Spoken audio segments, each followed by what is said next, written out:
Hello, friend, and welcome to A Nightmare Before Halloween. Take a seat here, next to the campfire. Don't you know the woods are a terribly dangerous place to be alone? I've invited a few friends here to join us tonight. They are almost exclusively crime podcasters who all have a terrifying tale to share. You're going to hear 31 spooky stories, and before we conclude with a soothing, deadly bedtime story, we'll be visited by someone the devil himself would likely think twice before crossing. All podcasts joining tonight you'll find listed in the episode show notes in order of appearance, along with a link on where to find them. If you're in the mood for true crime or spooky tales, or maybe to learn about some other podcasts you could start listening to, well, then you're in the right place. The campfire feels nice and warm now, doesn't it? I'm Shane Waters, by the way, the host of Foul Play Crime Series. And tonight, stay close. You never know who or what could be lurking in these dark woods. I'll start with the first spooky crime story of the night.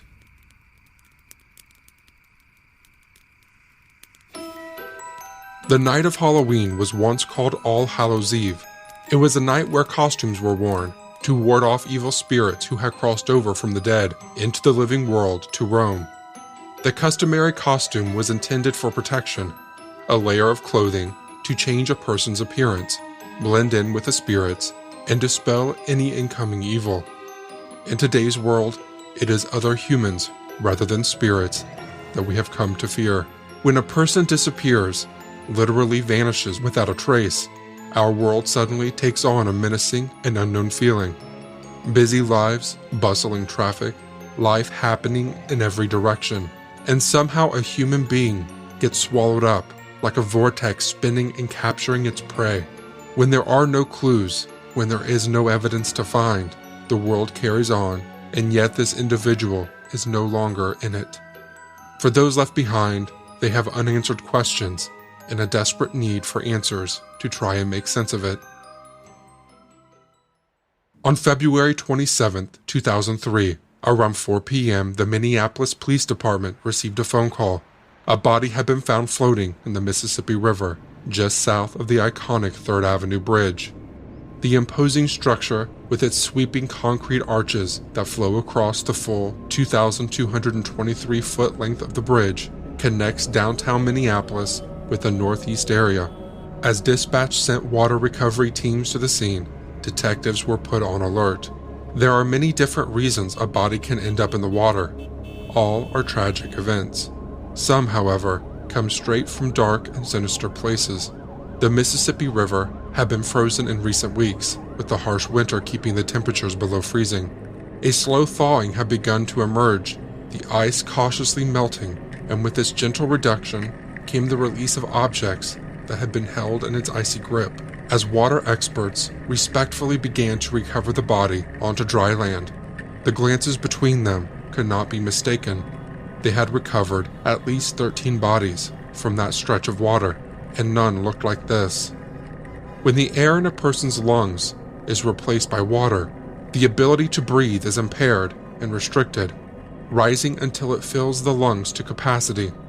The liquid causes suffocation, air is forced out, and the lungs are immersed completely, leading to respiration grudgingly, yet inevitably coming to an end.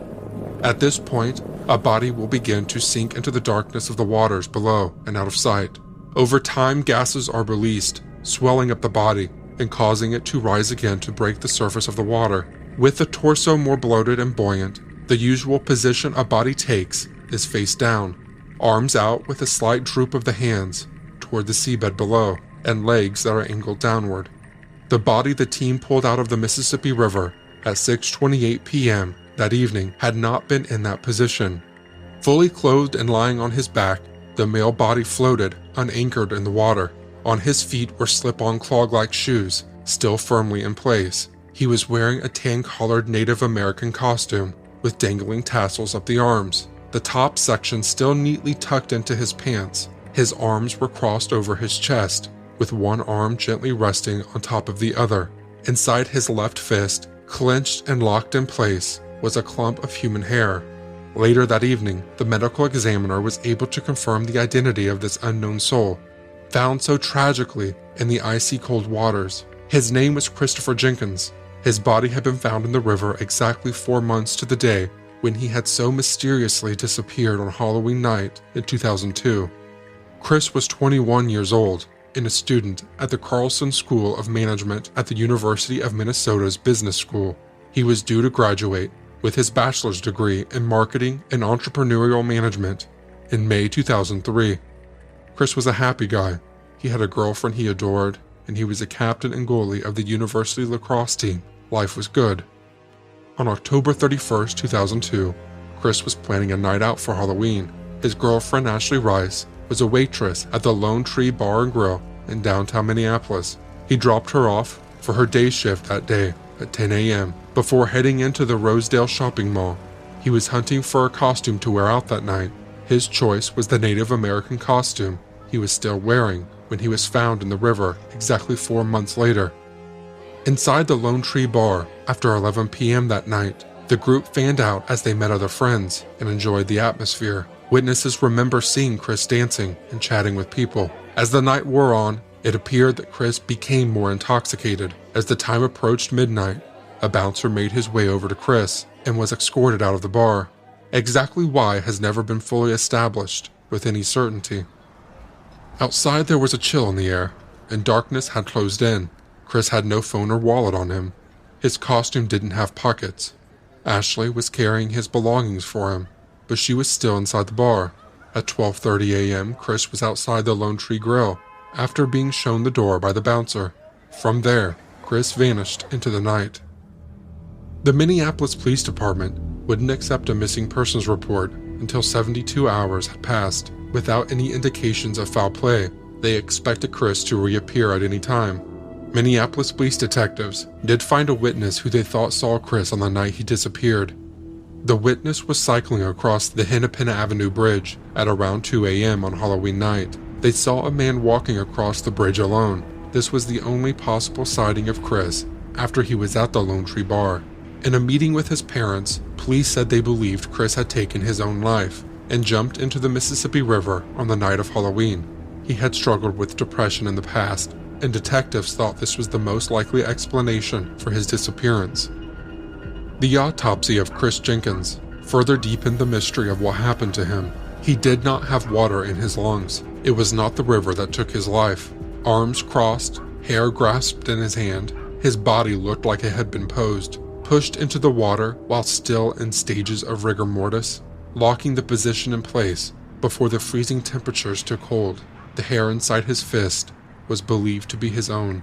He had no injuries consistent with falling into the river from a height. His slip-on shoes, still in place, and clothes neatly arranged, do not support a sudden submersion in water and the inevitable struggle to survive that would follow.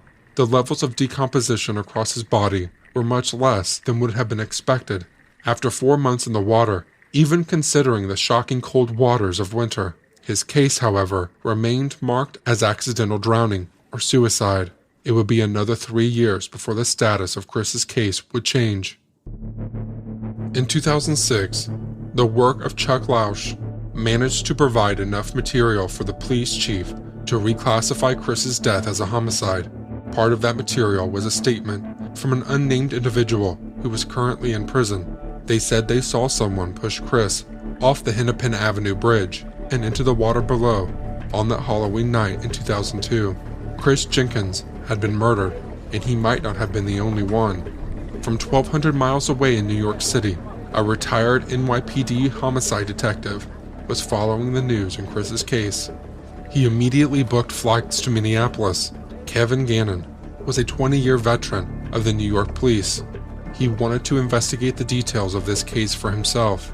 For the past 9 years, Gannon had been working with a small team of retired detectives, investigating clusters of drowning deaths of young men in cities across the United States. Almost all of them have been determined as accidental drownings. The team didn't agree. Some of these cases, they believed, were homicides that were connected to each other. This team wanted the world to know that there was a serial killer at work. One of the things Gannon had found that connected those deaths was what he had come to know as the killer's calling card. In many of these cases, left on the nearest man-made structure to where a body is found floating in the water were 3 simple marks. Normally innocent and happy, in this context, they were mocking and foreboding.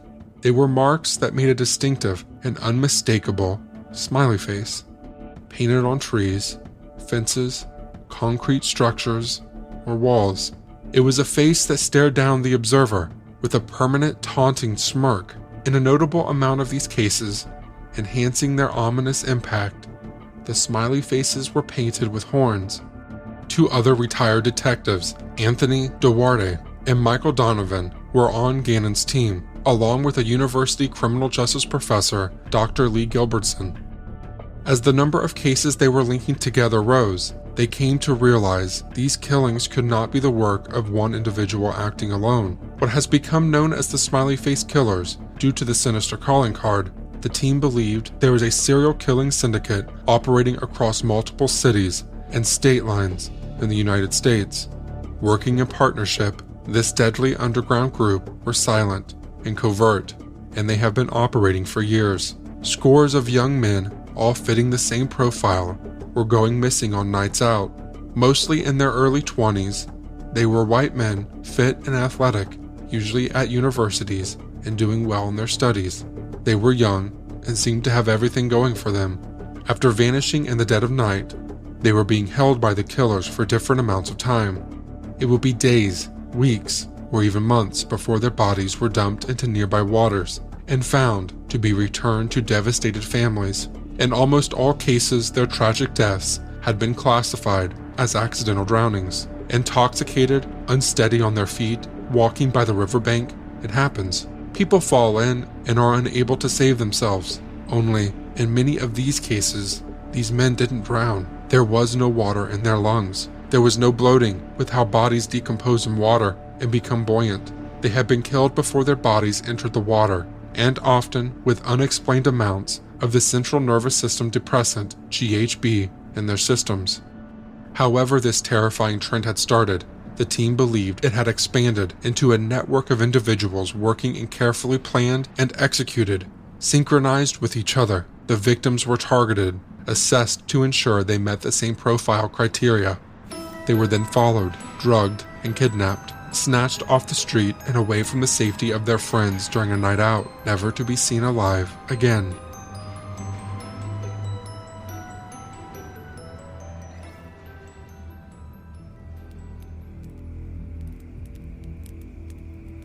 I don't know about you, but I will never look at smiley faces the same way again.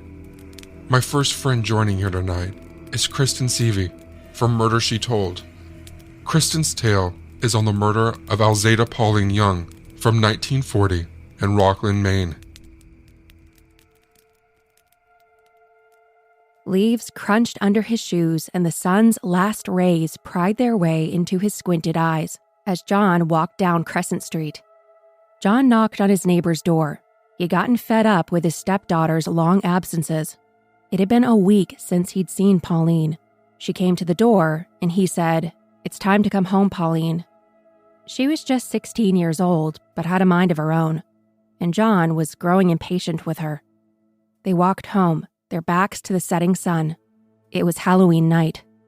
John's other 2 children that lived with him were on their way out the door to go trick-or-treating, leaving him and Pauline alone. John, in his authoritarian way, said that her days of staying overnight away from the house were over, and that her wings were getting clipped. She was livid.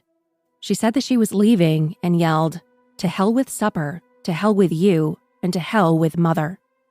John locked all the doors, daring her to try and leave. Pauline grabbed a knife from the kitchen and came at John. He grabbed the closest weapon, a hammer, and threw it at her, hitting her in the forehead and rendering her instantly unconscious. She crumpled to the floor, face down. John rolled her over, checked her pulse, checked her breathing, and discovered that he'd killed his wife's daughter with a single brutal blow. He panicked. Who would believe that a husky stoneworker like him could have felt threatened by a 16-year-old girl? who would believe that he acted in self-defense. He had to think fast. He picked up her body and moved it downstairs in the cellar as a temporary measure. He cleaned up the kitchen from their struggle. He'd figure out what to do with the body later. His wife and kids went to bed that night, but he couldn't sleep knowing what he'd done and what gruesome task awaited him tomorrow. When he shut the door to his home after ushering his children off to school, he breathed a sigh of relief.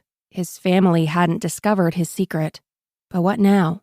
John lived in a duplex right in the heart of Rockland, Maine. He couldn't just carry a body to the ocean. He had neighbors and foot traffic on all sides. So he improvised. He gathered up some sharp tools and went to work, dissecting Pauline's 16-year-old frame into pieces that would fit into burlap bags. Using an axe and a kitchen knife, he cleaved her body into 6 parts, placing each in its respective container. He buried some of them under his porch, which he cleverly accessed through a basement window. He worked in the shallow crawl space beneath the porch deck, which was concealed by a wooden trellis, dug a trench, and buried 2 of the bags there. He covered them with dirt and placed 2 wooden planks on top to conceal the disturbed soil. He had 4 to go. There was some cover in the backyard where there were some outbuildings. At first, he considered working within the buildings, but the shed was chock full of coal, and the hen house had a wooden floor. But there were a few feet between the shed and the hen house where he wouldn't be too exposed to nosy neighbors. He grabbed his shovel and went to work. When he finished, he made 3 trips inside, bringing 1 sack per trip, and deposited them into the earth. He covered the soil and then asked a couple of neighbors to move his children's playhouse into the tight spot and conceal the turned soil. The final sack would have to wait for the cover of darkness. His family returned home from their routine daily schedule, and he tried to maintain normalcy, but he felt nervous and wild. After they went to bed, John picked up the final sack and walked to the salty shore of Rockland Harbor. He picked up a heavy rock and stowed it in the bag next to Pauline's head. He cinched the bag shut, bound it with a rope, and walked it to the end of the pier. With his considerable strength, he hurled the bag into the harbor and collapsed. What had he done? On Tuesday, November 5th, 5 days after he had killed Pauline, John went to the police and reported her missing. He had a part to play, the concerned father. Little did John know, neighbors were growing suspicious. His neighbor, Marion Allen, remembered hearing a woman scream 4 times, and then a heavy fall, after which all was quiet except the radio. She heard John's wife return home from work and say to John 3 times, "I can't, Daddy." Thelma was accustomed to calling her husband Daddy. After all, he was 21 years her senior, she being 33 and he being 54. What terrible thing had John asked his wife to do? And Marion heard John pacing all night, walking up and down the stairs. She could feel the heat radiating off the walls. He had built 2 heavy fires, one in the kitchen range and another in the parlor stove. She was suspicious of the purpose of those fires. Stories were circulating around the Phelps home, and on Thursday, a week after the killing, Marion decided to act. She went to the sheriff of Knox County, Earl Ludwig, and told him everything she knew. The sheriff recalled Marion coming into his office and opening up about her fears that something terrible had befallen Pauline. She became so unglued during her telling that he fetched a doctor to treat her. The police all went to the Phelps home that evening and looked into the matter. John was home and answered the door. They recalled that he was very calm and invited them in to search wherever they liked. They went to the cellar, and John invited them to use the short-handled shovel that was laying against the foundation wall to dig around. John said simply that she had gathered her clothing and run away on the night of Halloween. After further routine questioning, the officers left. That might have been the end of the story of Pauline, if it hadn't have been for what happened Saturday morning. Rockland patrolman Ronald Sukaforth was doing his rounds on the cobblestone streets and dirt roads when he came across a middle-aged man covered with blood. He was wandering dazedly near the police station. The officer took him straight to Knox County General Hospital. The man said that he had taken 5 poisonous tablets, mercury bichloride, and when those failed to work, he tried to take his own life by cutting his left wrist. He also told the doctor that there was an important note in one of his pockets, a truth he wished to tell. Dr. Weissman searched his pockets and discovered a slip of paper, scrawled with a handful of simple words that revealed that the man before him, John Phelps, had killed his stepdaughter. He immediately notified the sheriff of his discovery. By 4 a.m. that morning, the top brass from local law enforcement gathered at John's bedside and he told them everything. The men summoned additional help and made their way to John's home. It wasn't long before they found the first 2 sacks, hidden underneath the front porch. The local doctor, borrowing a knife from the newspaper reporter, slit the ropes that bound the sack and revealed the right thigh and groin. The second sack contained both legs, still clad with stockings.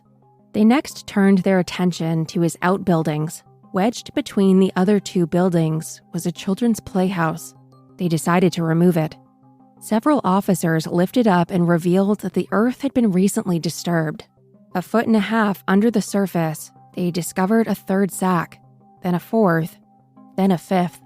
Dr. Weissman cut the rope securing the bag and found first the left arm and upper left half of the body, cut down a center line. In the 4th bag was the other thigh, and in the 5th was the right half of the body. The parts were all taken to Burpee Funeral Home, where the doctor assembled the parts like a ghastly jigsaw puzzle. He later told reporters that some of the internal organs were never found. That afternoon, Dr. Weissman told reporters that he believed John wouldn't live more than a week. He was in critical condition. Police headed to Witham's Wharf and started dragging the bottom of the harbor with grappling hooks, hoping to snag the bag that contained Pauline's head. There was an urgency to the search. The sooner they recovered the bag, the better the condition would be, and the sooner they could examine her head to determine if John's story of a single hammer blow was truthful. All week, John struggled for his life, but his strong constitution triumphed, and on Thursday, 2 weeks after Pauline's death, he was released from the hospital. While John convalesced, police searched the harbor. Hundreds of man-hours and even a diver turned up nothing. Pauline's head had vanished. As soon as John was released, he was immediately arrested on a murder charge and arraigned the following day in Rockland District Court. He pled not guilty, explaining that he only acted in self-defense. The judge held him without bail through the winter to stand trial. In February, 4 months after Pauline's death, a grand jury convened and indicted John, and he was arraigned again in Superior Court. The judge read the charges, and to everyone's surprise, John pled guilty. The legal process was over. The prosecutor motioned for sentencing, and the judge obliged, imposing a life sentence at Maine State Prison in Thomaston. John had been jailed in Thomaston for 24 years when in 1964, he petitioned Maine's governor and the executive council for a pardon for the second time. They granted him parole. He lived out his final years with his daughter, Rachel. On August 28, 1968, John died at the age of 81 and was buried in East Hartford, Connecticut, near where his daughter lived. This story became a legend in the Rockland community. People comment even today on blog posts about this murder. They always thought it was a myth and were stunned to learn that it was true. The house became known as a haunted house. Kids were fearful going near it. There was a speculation of what happened to Pauline's head. Perhaps it wasn't discarded in the bay.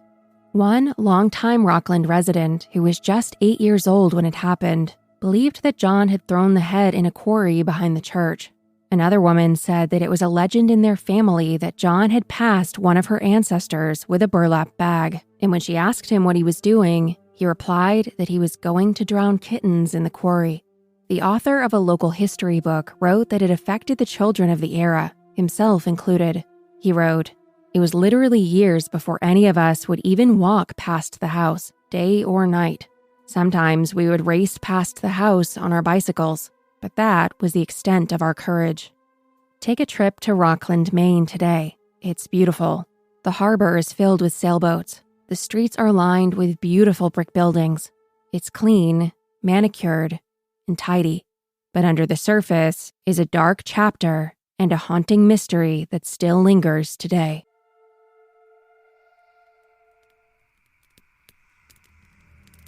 How many legends might just be based on true stories, you think? Ah, there you are, Ashley. Ashley is the host of Crime Salad. The story she has for us tonight happened on Halloween night in 2004, when one house in Napa Valley was transformed into a real-life horror movie that began with a terrifying, blood-curdling scream.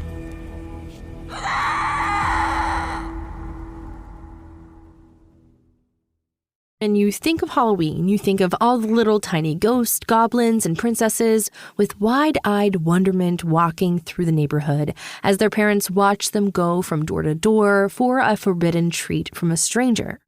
It's ironic because parents spend all year telling their children not to talk to strangers or be swayed by talk of lost puppies, kittens, or free candy.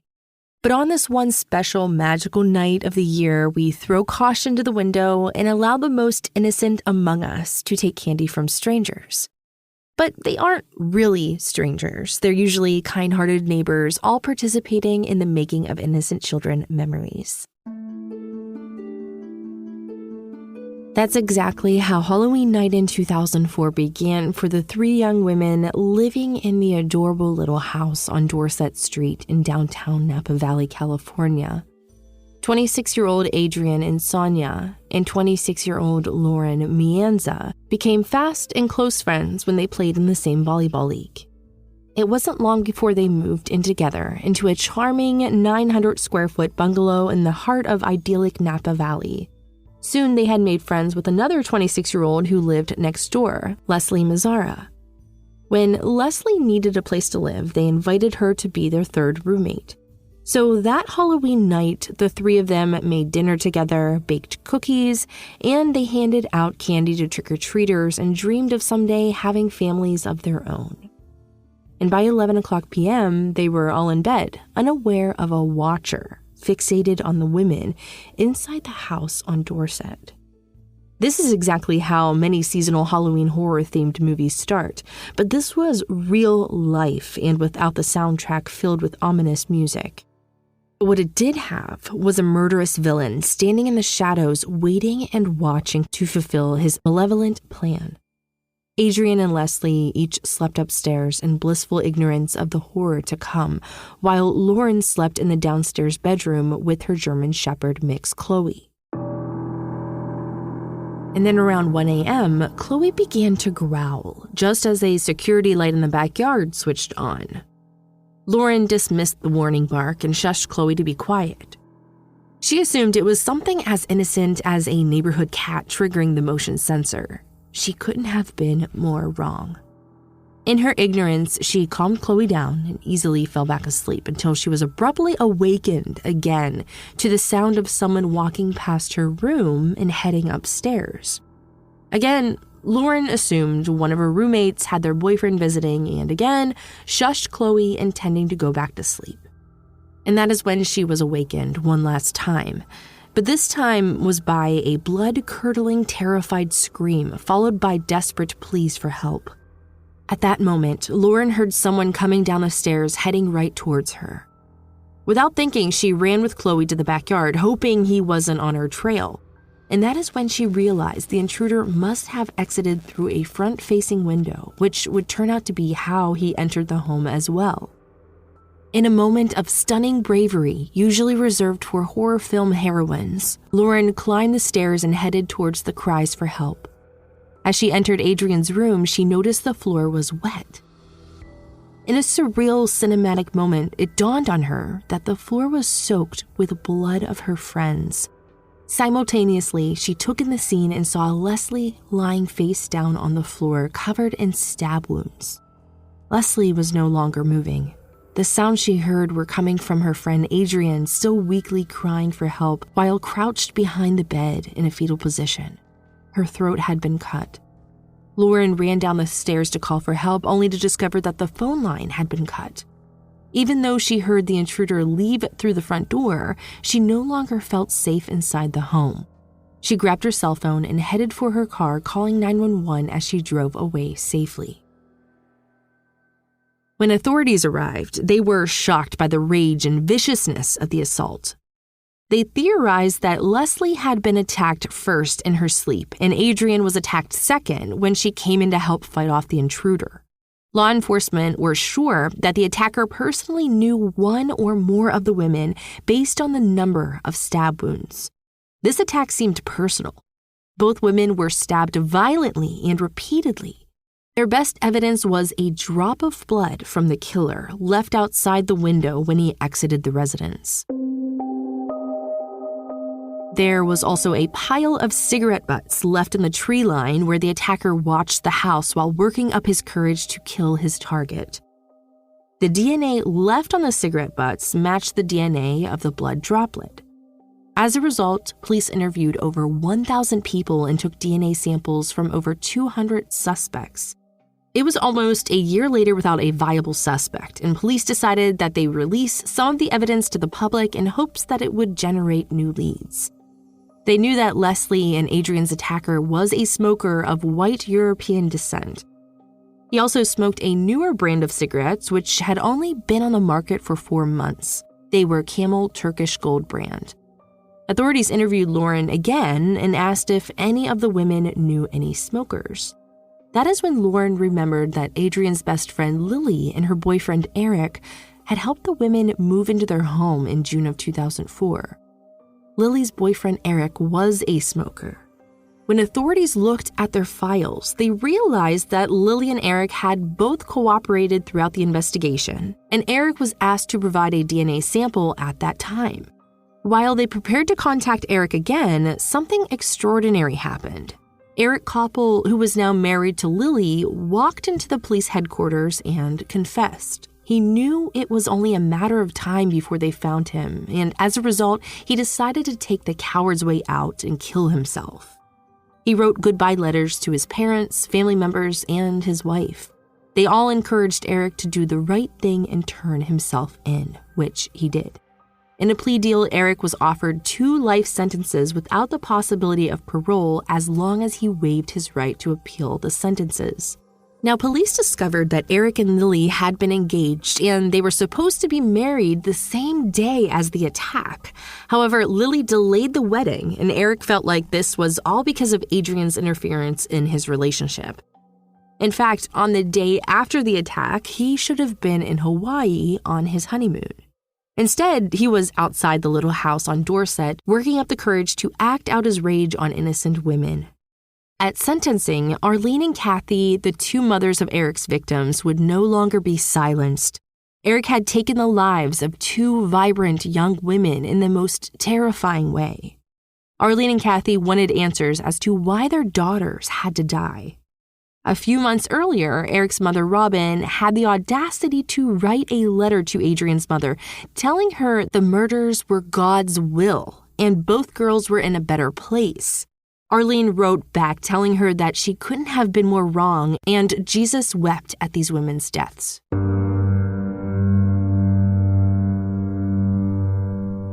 Kathy, who was Leslie's mother, shared a 13-page letter with the court highlighting her daughter's many accomplishments in the short 26 years she had on Earth.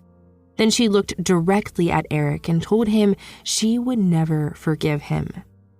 She stated, quote, "I'm told that you have found God since your senseless rampage. It is right for us to hope that sometime, somewhere down the long road ahead, you will learn to take these murders into your heart like a man and let the guilt tear and rip apart your heart from the inside out, as your senseless and violent act resulting in the murders of Leslie and Adrienne have done to all who loved them and the lives they touched.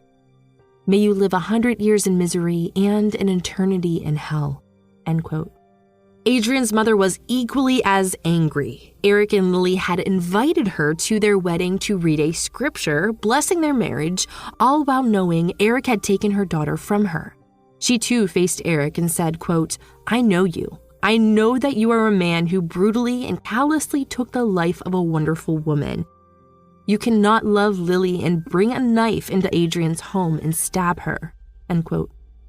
She told Eric that Adrian had to be buried wearing a turtleneck to cover where he had viciously and remorsefully slit her daughter's throat. She called him cruel for inviting her to his wedding to bless his union, knowing he had caused Adrian's death. She ended by calling him a murderer and a coward.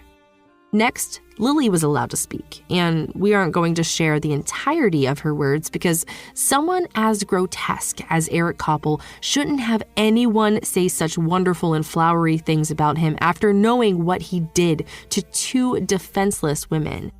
The most egregious of her words were when she told Eric how proud she was of him because he had confessed.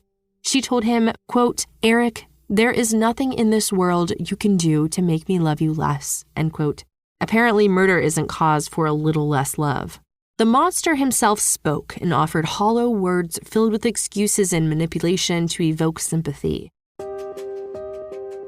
Other than Lily, he chose the wrong audience.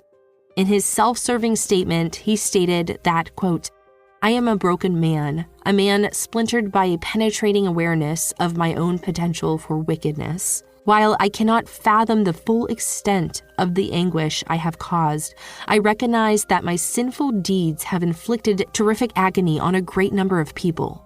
The words evade me to articulate the depths of my sorrow or my terminal I created," end quote. He told the court that he suffered from suicidal ideation as a teenager and was always depressed, which he masked with alcohol and other substances. Then he said, quote, "In the months preceding Halloween 2004, several traumatic events happened in my life in rapid succession. My immediate family dissolved largely as a result of certain disturbing revelations about specific members, and worst of all, my relationship with Lily, the singular ray of light in my otherwise black world, was in peril of collapsing. The real truth is that this small, petty, vengeful man believed that Adrian was poisoning Lily's mind against him, that she was making her yearn for single life while highlighting Eric's deficiencies. When Lily called off the wedding, he thought of nothing else but lashing out his displaced anger on her best friend and taking Leslie's life as collateral damage." I just learned something about myself. Crime salad is my favorite kind of salad. Hold on a minute. Charlie, your shoe is on fire. Yeah! I told her not to sit too close to the fire. Okay. Sorry about that. Back to spooky and murdery. Charlie here is a great friend. She hosts Crime Lines, which is a crime podcast that brings in relevant historical and context to cases. This is the story of the Pollock twins. On the morning of Sunday, May 7th, 1957, Joanna Pollock, age 11, and her younger sister Jacqueline, age 6, left home to walk to church at St. Mary's Roman Catholic Church in Hexham, England. The church was just half a mile from their home, and they usually walked as a family. But the girls' 9-year-old friend Anthony came by to see if they wanted to go with him. He was serving as an altar boy that day, so he had to be there a little early. As they walked towards the church, a 51-year-old woman named Marjorie Wynn got into her car. Marjorie was in an altered state as she had taken handfuls of barbiturates that morning, possibly in a suicide attempt.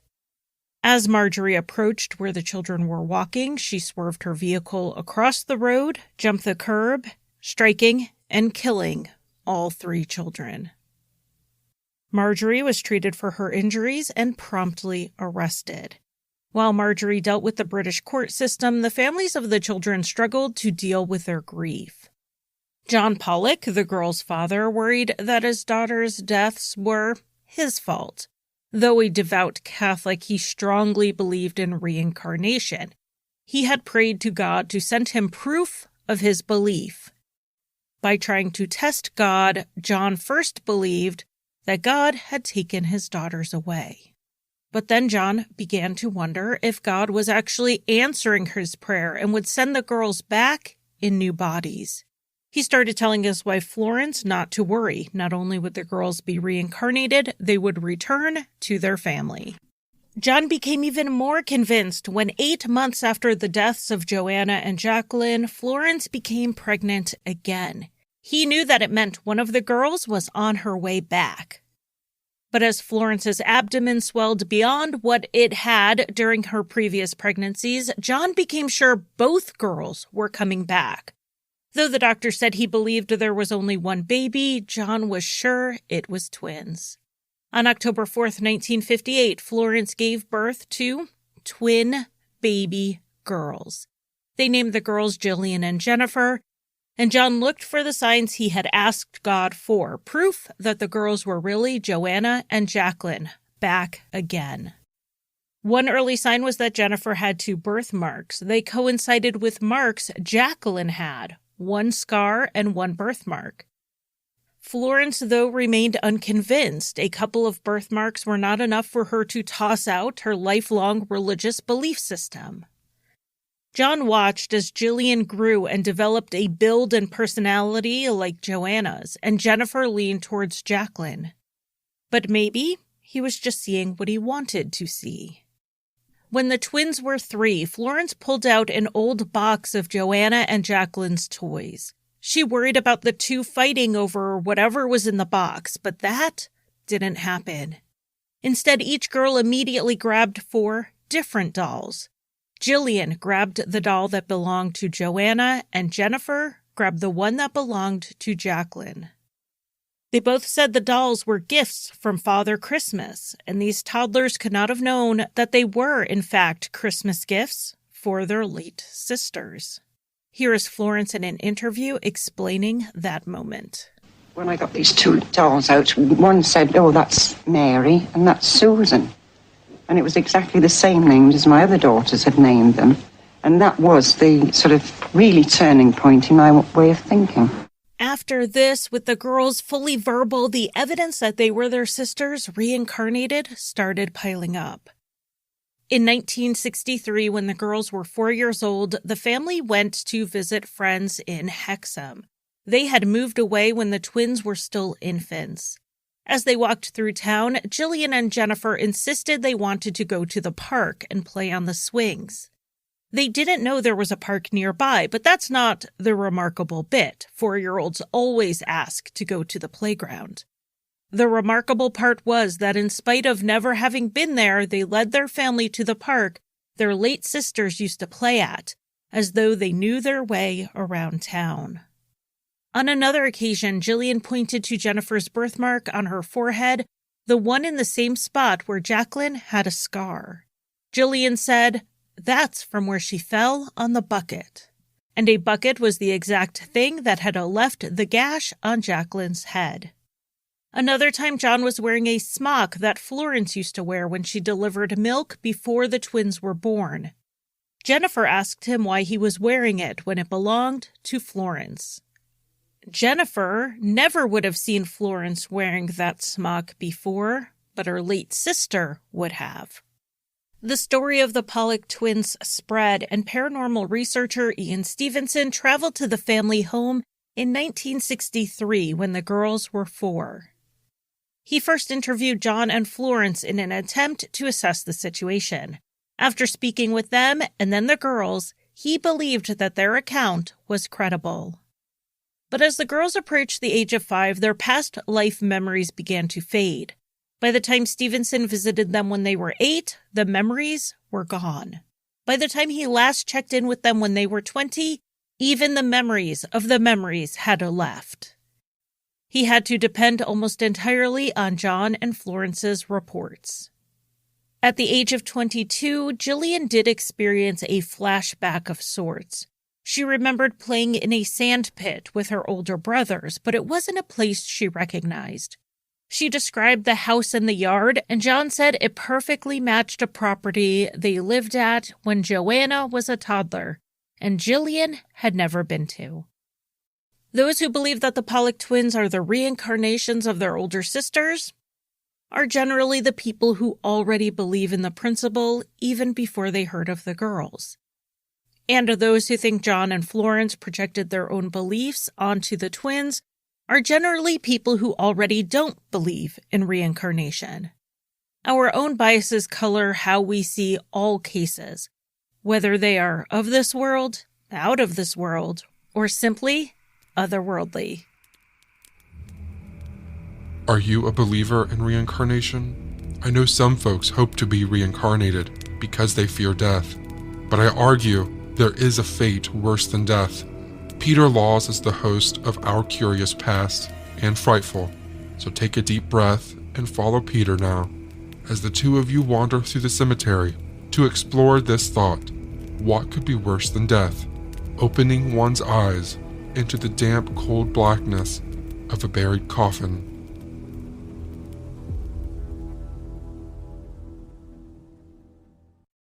Horrible, yes, but cases of premature burial are not only found in the fictional works of Gothic writers like Edgar Allan Poe. Shockingly, history is littered with incidents of real cases in which people have been buried alive.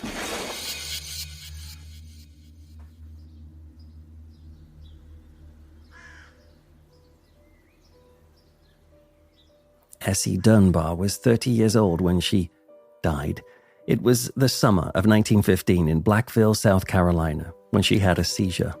She'd had fits before. She was epileptic, but this one was incredibly severe, and it left her lying on the ground, seemingly lifeless. A physician was quickly called to examine her, and everybody's worst fears were confirmed. Essie was pronounced dead. Her corpse was placed into a wooden coffin, and a funeral service was quickly arranged for the following morning. Despite the speed at which the funeral was arranged, most of Essie's relatives were able to attend the service to say goodbye. But Essie's sister, who hurried to attend, arrived late. By the time she rushed to the churchyard, the service was almost over. In fact, the coffin had already been lowered into the grave and dirt had been thrown across it. Yet she wanted to see her sister one final time, and so the minister and the undertakers kindly agreed they would dig the soil away and lift the coffin for one last farewell. The screws were slowly and carefully removed, and then the lid was prized open and lifted off. And that is when the screams began, because the body of Essie suddenly sat up, turned towards her sister, and smiled at her. The ministers were horrified and recoiled from the sight, falling backwards from the grave. Others scrambled to get away, trampling a man who broke his rib in the chaos. The solemn funeral service erupted into hysterical panic. On seeing Essie grinning at her, the sister shrieked in fright and ran away, as did the others. And those who dared to look back would see a sight to chill the bones. Essie, who had died the day before, was crawling out of the coffin, and she was running after them into town. The mourners would have to get over their fright because Essie was clearly back and she intended to stay. Indeed, she would live among them for another 40 years. And though the locals may have whispered rumors at night that their town now had a permanent ghost or zombie, most people knew the truth. And the fact that the explanation was natural made it no less terrifying. Essie had been buried alive on that awful summer morning in 1915. And if it wasn't for her sister, she'd have been left down there forever.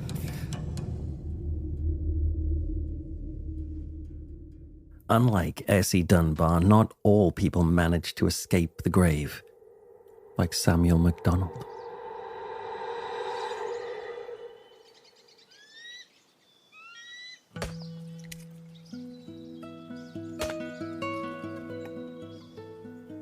The year was 1815, when Samuel MacDonald was working alone.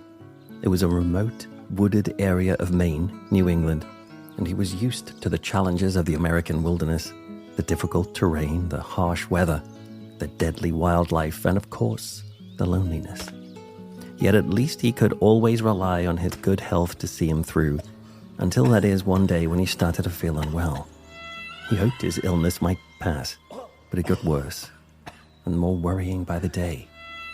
If this was us today, we'd have options in this situation. Phones with GPS trackers, medication, 4x4 trucks to get us through any landscape. But Samuel was born in 1771. This was not a time for options.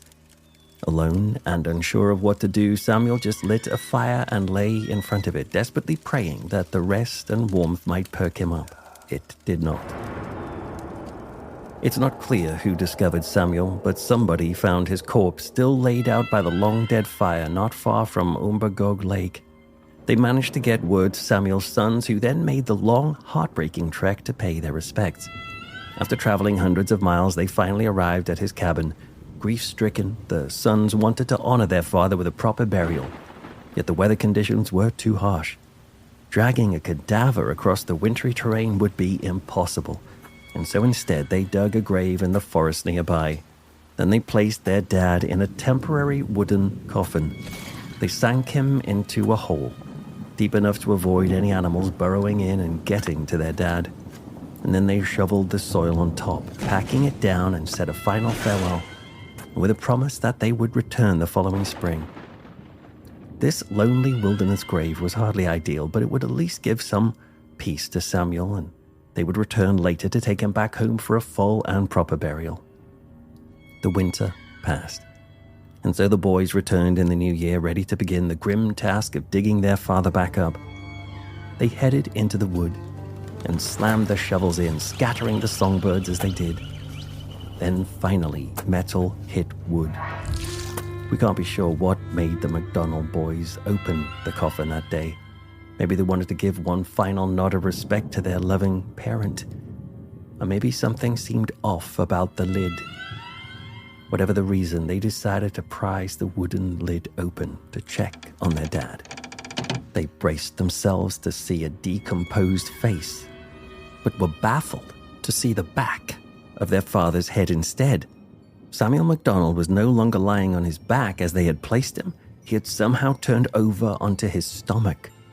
Had animals got to the body after all, or had some ghoulish passerby desecrated the grave? Confused, they reached down and gently lifted their dad up. He took some tugging. When they finally pulled him high enough to see, they saw something that would haunt their nights forever. Samuel MacDonald had not been turned by anyone else. He had turned himself through a panicked sense of disorientation. He had not died by the fire after all. He had died right there in the hole. Without realizing it, his boys had buried him alive. And when the sons lifted him out, they saw the despair of their father's final moments. Toward the end, Samuel MacDonald had used his teeth to gnaw his way through the wooden boards in a wild and panicked and useless attempt at escape.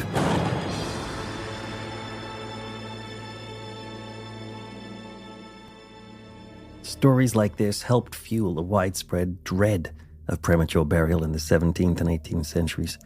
In response, a number of elaborate fail-safe systems were invented, like coffins having glass windows and breathing tubes through which the victim could suck in much-needed air and scream for help. Even better, some systems had a run of cords from the hand of the corpse to a bell above the ground, though perhaps a pistol and a single bullet might have been the most welcome addition of them all. Now, thankfully, advances in medical science mean accidentally burying people is less likely today, but make no mistake, it can still happen. Like Mildred Clark in 1994. She was 86 years old when a coroner in New York declared her deceased. She was wheeled into the freezer at the morgue and lay there for an hour and a half before one of the supervisors happened to notice her mood. And yet it's still thought that today, with more thorough procedures, the chances of being buried alive are slim. But they are not zero. Actually, when you think about it, perhaps the chances are much more than that, because there is one other chilling possibility. There may be more premature burials than we ever imagined, and that the recorded numbers are low simply because we never get to find out. And how could we? These days, over half of all cadavers are cremated, and that proportion is growing. How many of them flutter their eyes open if only for a moment to find themselves in an oven? That is terrifying enough. but perhaps it's preferable to the alternative.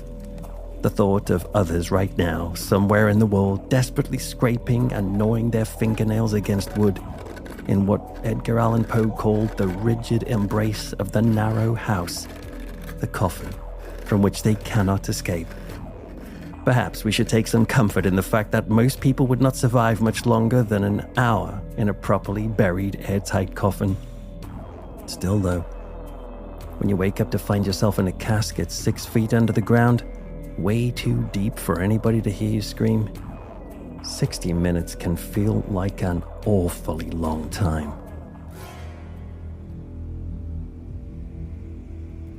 So, are you now fearful of being buried alive? Before you go worrying about that, first maybe you should stay away from the Ohio River. Paige is the host of Reverie. Reverie means to daydream, but sometimes when we zone out, intrusive thoughts can creep in. We might start to think about our anxieties and worst fears.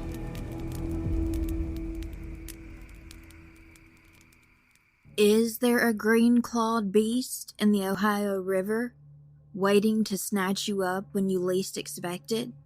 Be careful if you ever go to Indiana and decide to take a dip in the Ohio River.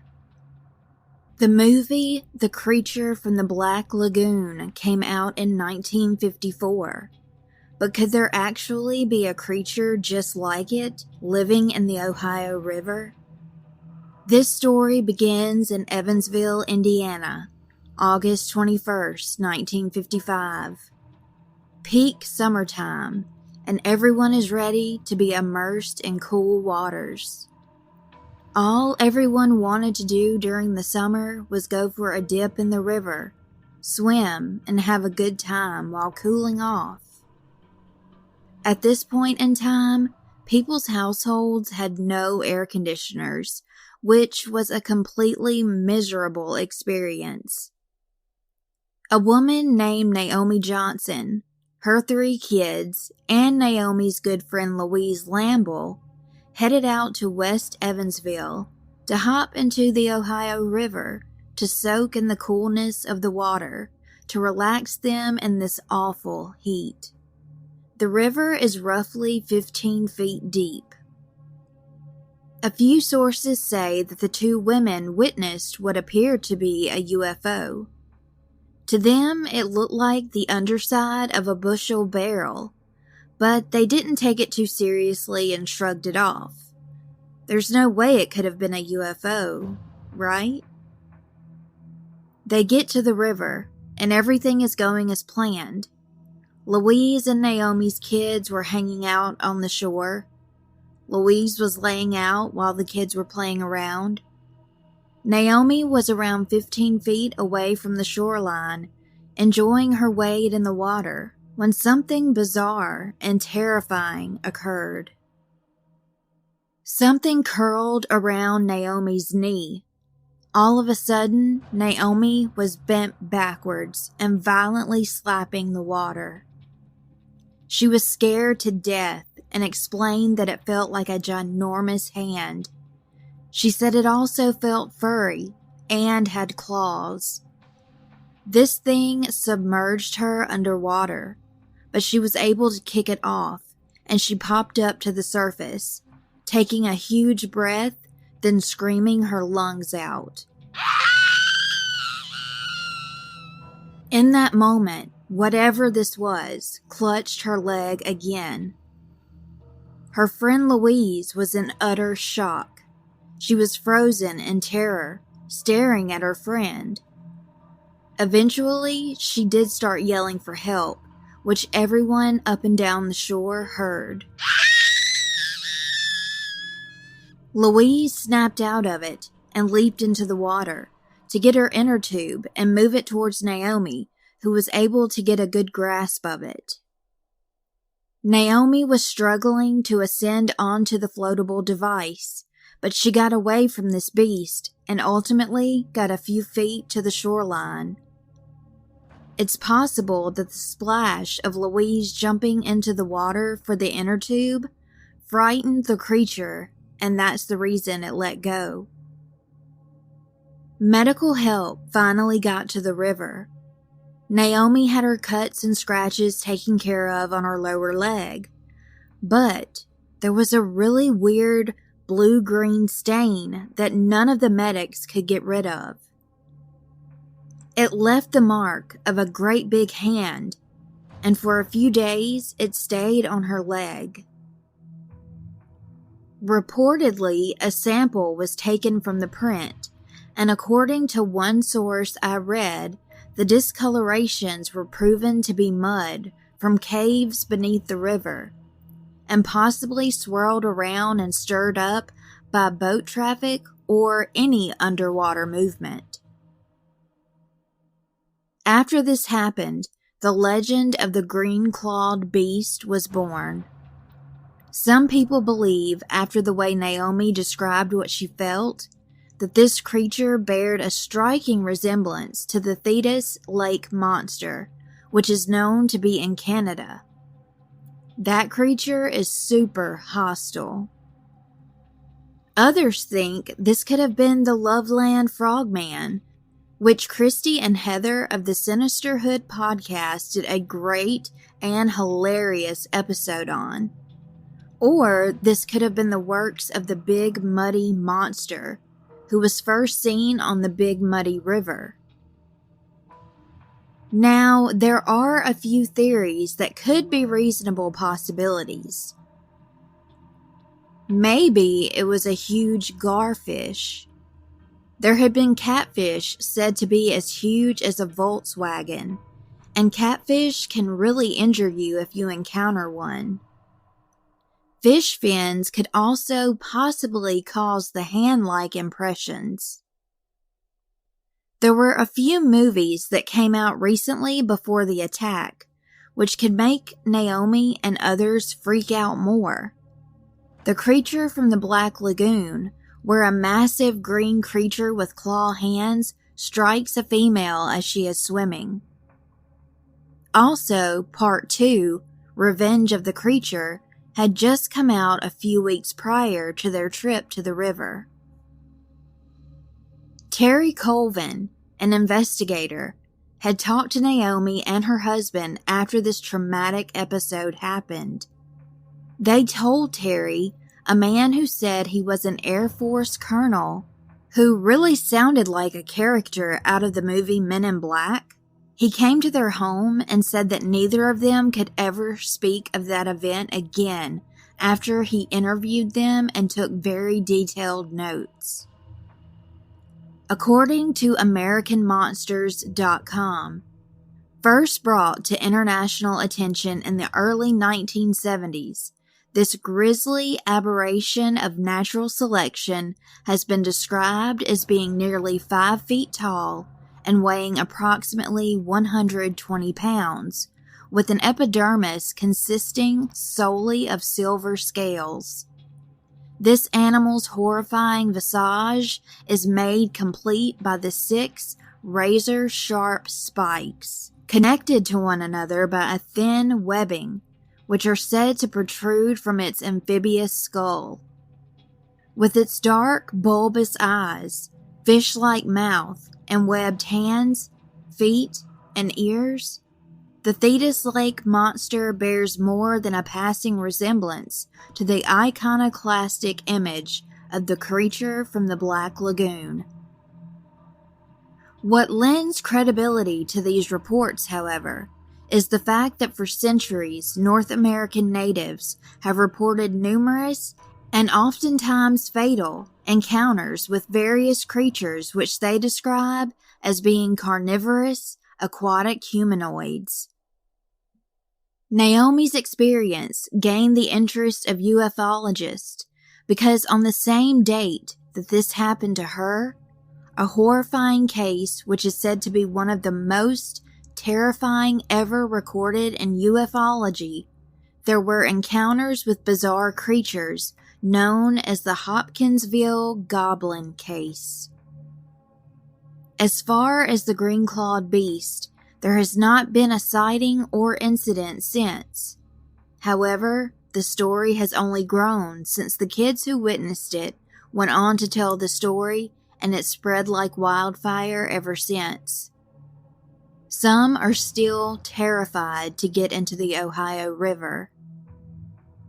What do you think? Could there be a strange amphibious humanoid creature living in the Ohio River? Or is there a more rational explanation, and this was all out of fear, dread, panic, and imagination? Until next time, stay safe and take care. No swimming in lakes for me. If you're looking for a not-so-evil queen to worship, Joshua should be your podcast host of choice. I'm honestly a bit scared of him, so I'm just going to let Joshua, from Rotten to the Core, take it from here.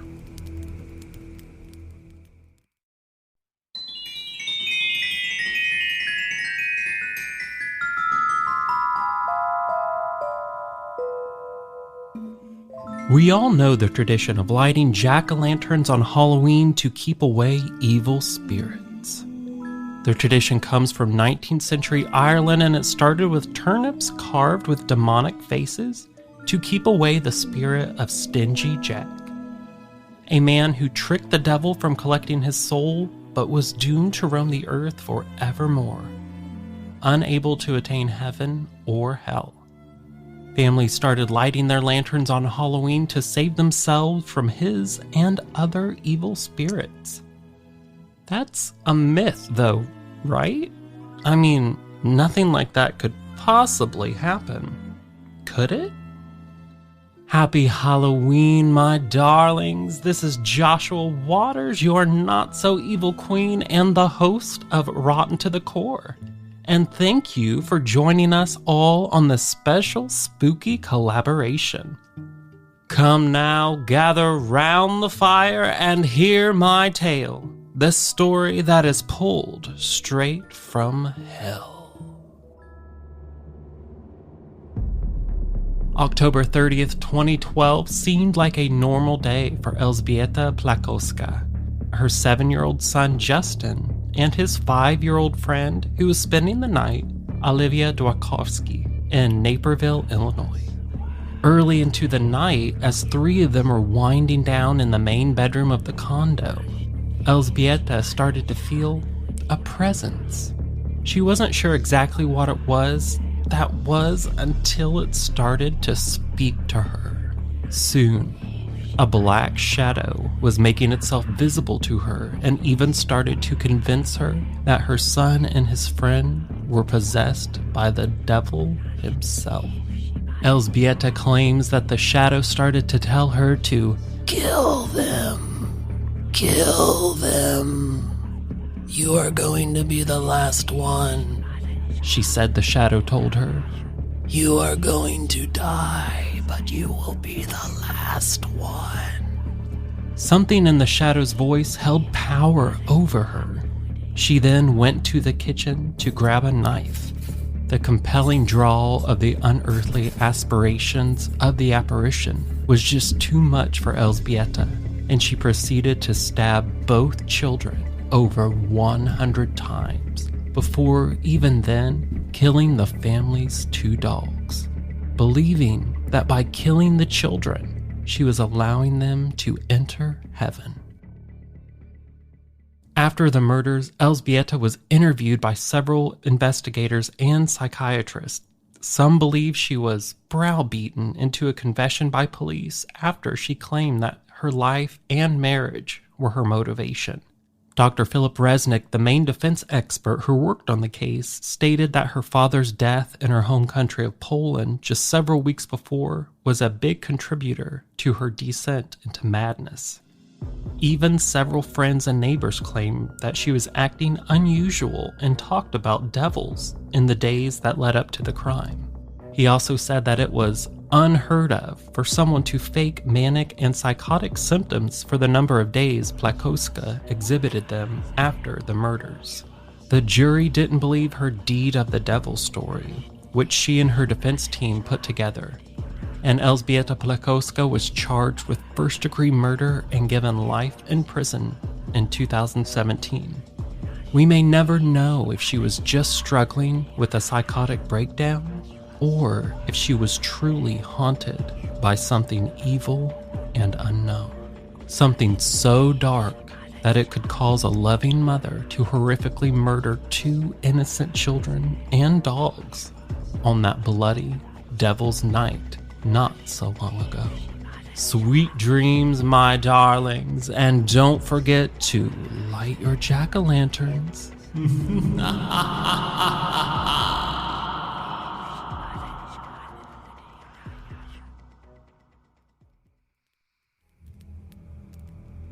You may not know this by the sound of our voices, but Joshua and I are actually brothers. I was going to joke about him being the older one, but I'm a bit worried for my safety, so I'm just going to leave that bit out. What you also probably didn't know is that my next friend has been sitting here quietly and patiently this entire time. He's just kind like that. Robin Ward is from The Trail Went Cold, which is like Unsolved Mysteries, but in podcast form. This is the tale of the unsolved 1981 murders, Ronald Sisman and Elizabeth Platt.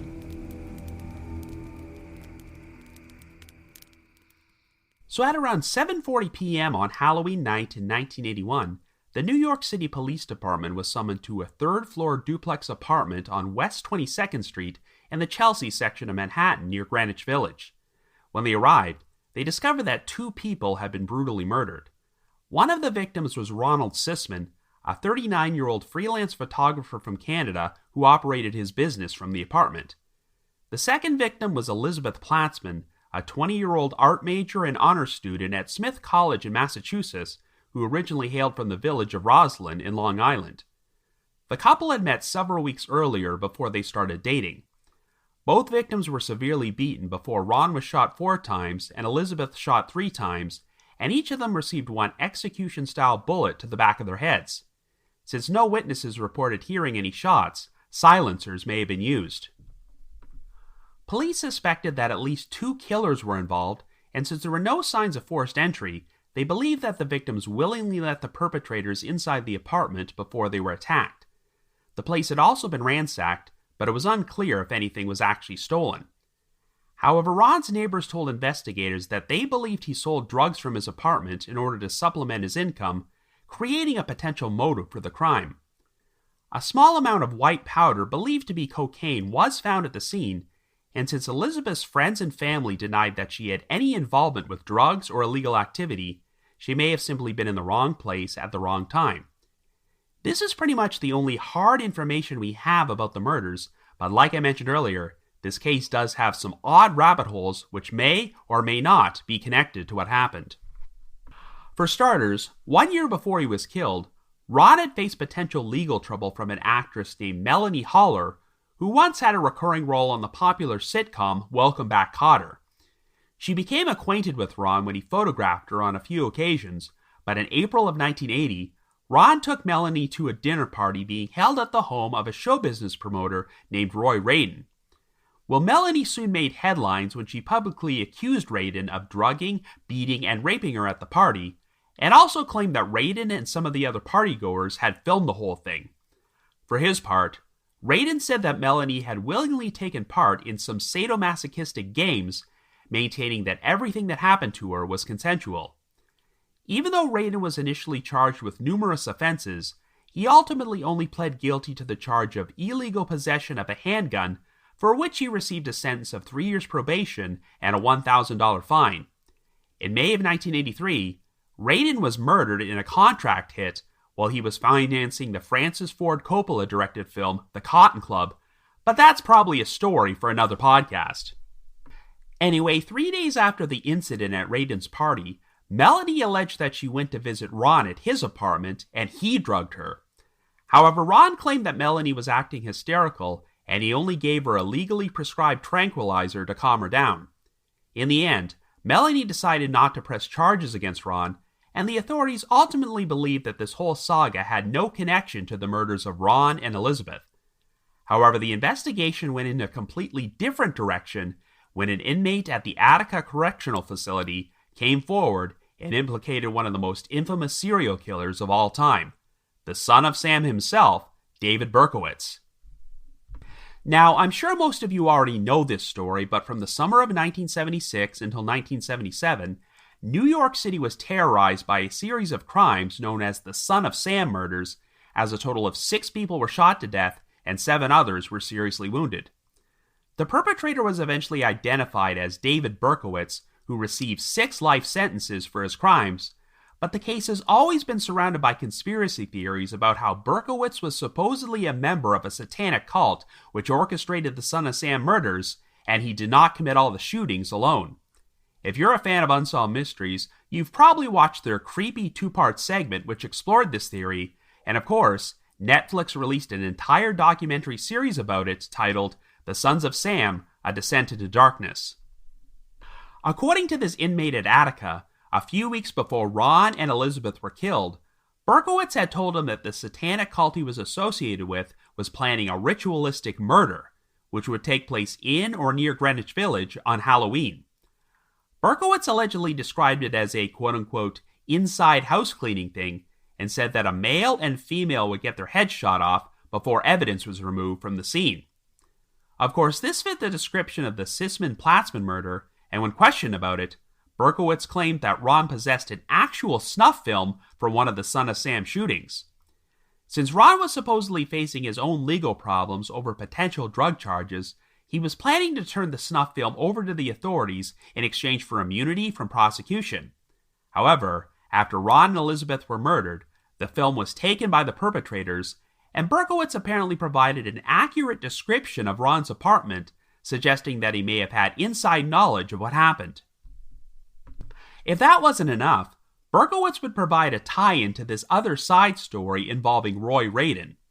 As you recall, Radin was murdered in a contract hit in 1983, and 4 separate people went to prison for their roles in the crime. One of them was a guy named William Mentzer, who shot Radin several times in the head and then put a stick of dynamite in his mouth in order to blow off his face and make identification more difficult. Berkowitz claimed that Mentzer was a former associate of Charles Manson and a member of a satanic cult, who referred to him as Manson II. In fact, Berkowitz said that Mentzer was responsible for the 1974 murder of 19-year-old Stanford University student Arliss Perry, who was also supposedly the victim of this cult.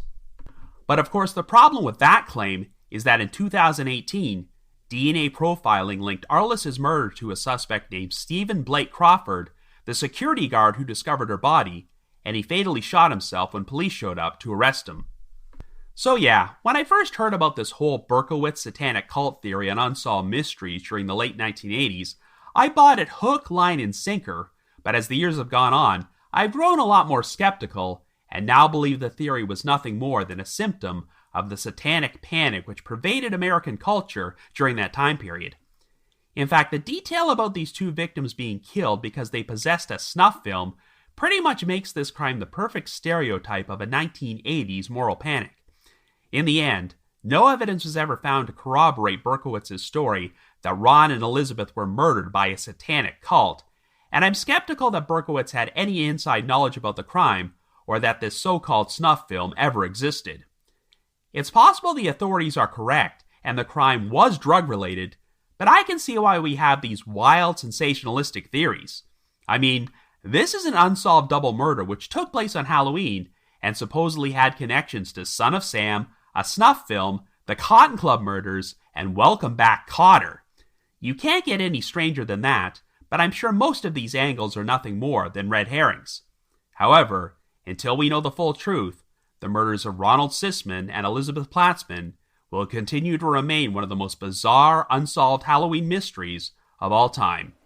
You know the rest. I guess you could say the trail went cold. The trail went cold indeed, Robin. Next, I'd like you to imagine how a mother could end the lives of her 2 children, all in the name of love. Esther is the host of Once Upon a Crime. Each week, she creates gripping storytelling episodes with details you simply won't hear anywhere else. Esther, I'll let you take it from here.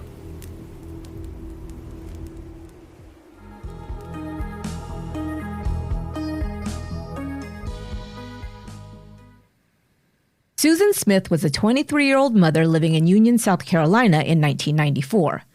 She had 2 boys. Michael was 3 years old, and her youngest, Alexander, just 14 months.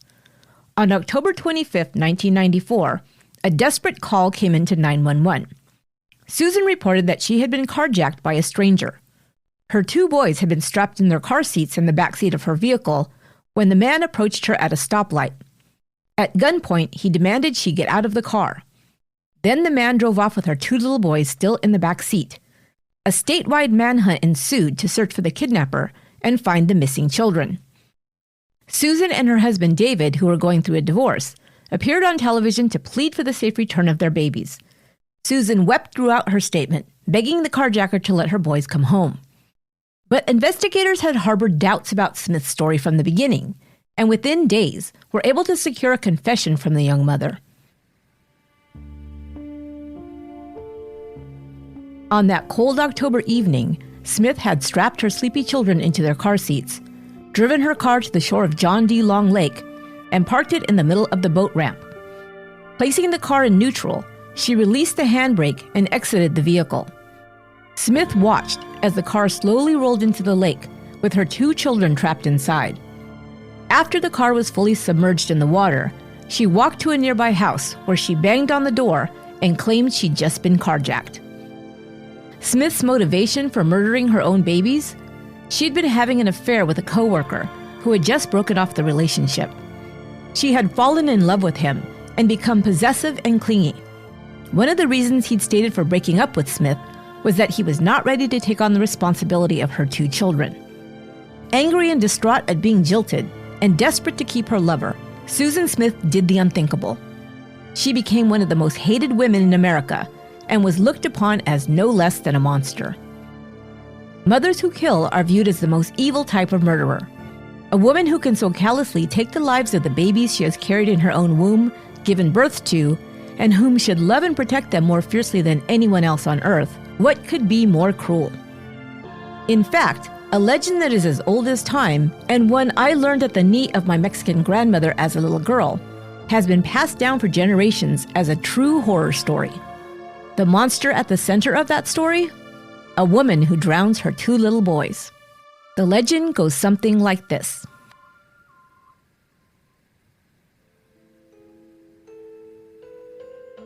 Once, a long, long time ago, there was a beautiful young girl named Maria who lived in a small village. She was beautiful but haughty. All the local boys, humble farmers and ranch hands, wanted to woo the lovely Maria, but she would turn her nose up at them. She was going to marry the most handsome man in the world, and she would be rich as well. One day that handsome man rode into town. He was the son of a wealthy rancher. Maria set her sights on him. She prepared herself to catch his attention by wearing her finest outfit, a beautiful white dress that she knew played up her long black hair, her flashing deep brown eyes, and her lips painted a bright red.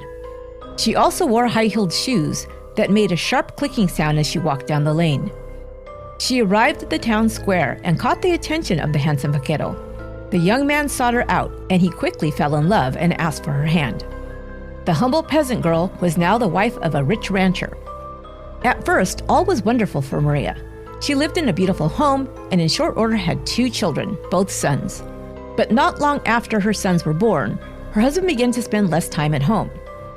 He said he needed to attend to ranch business, but she suspected he was off seeing other women and that he was now bored with her. When he was home, he spent little time with Maria, only paying attention to his 2 boys. Maria became jealous, not only of the other women she suspected he was seeing, but of her own 2 sons as well.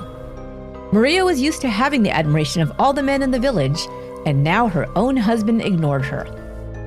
One day, Maria was walking along the river with her boys, and her husband, who'd been gone for days, drove by in a carriage. He stopped the carriage and got out to hug and kiss his sons in greeting. He also spoiled them with gifts of candy. For Maria, there was nothing, not even a greeting. She seethed as she stood at the side of the road, ignored. But she was even more angry when she looked inside the carriage and saw that a younger woman, nicely dressed and obviously wealthy, was inside. She now had proof that her husband was two-timing her, and she was furious. Her husband and the woman drove off in the carriage, and Maria could not control her anger. She looked into the eyes of her 2 beautiful boys, and all she could see was the image of their cheating father. Enraged, and before she knew what she was doing, she picked up her sons one at a time and threw them into the river below. Watching them sink into the dark waters, she screamed and ran down to them, but it was too late. The river had carried them away. Maria, as if in a daze, went home and put on her beautiful white dress and high heels. She returned to the riverbank and walked up and down along the shore, crying and calling out for her children. After a time, people from nearby began to hear a woman's pitiful cries and followed the sound to the river. They saw the woman in a white dress, now splattered with river mud and torn by the jagged rocks. Her face was frozen into a mask of grief. Her hair was wild and tangled by the wind. Some of the men climbed down towards the river to try and help her, but before they could reach her, she let out one last cry, "Where are you, my children?" and then plunged herself into the water. The strong current carried her away, never to be seen again. From now on, the beautiful Maria, who had killed her own children and then taken her own life, would be known as La Llorona, which means the crying woman.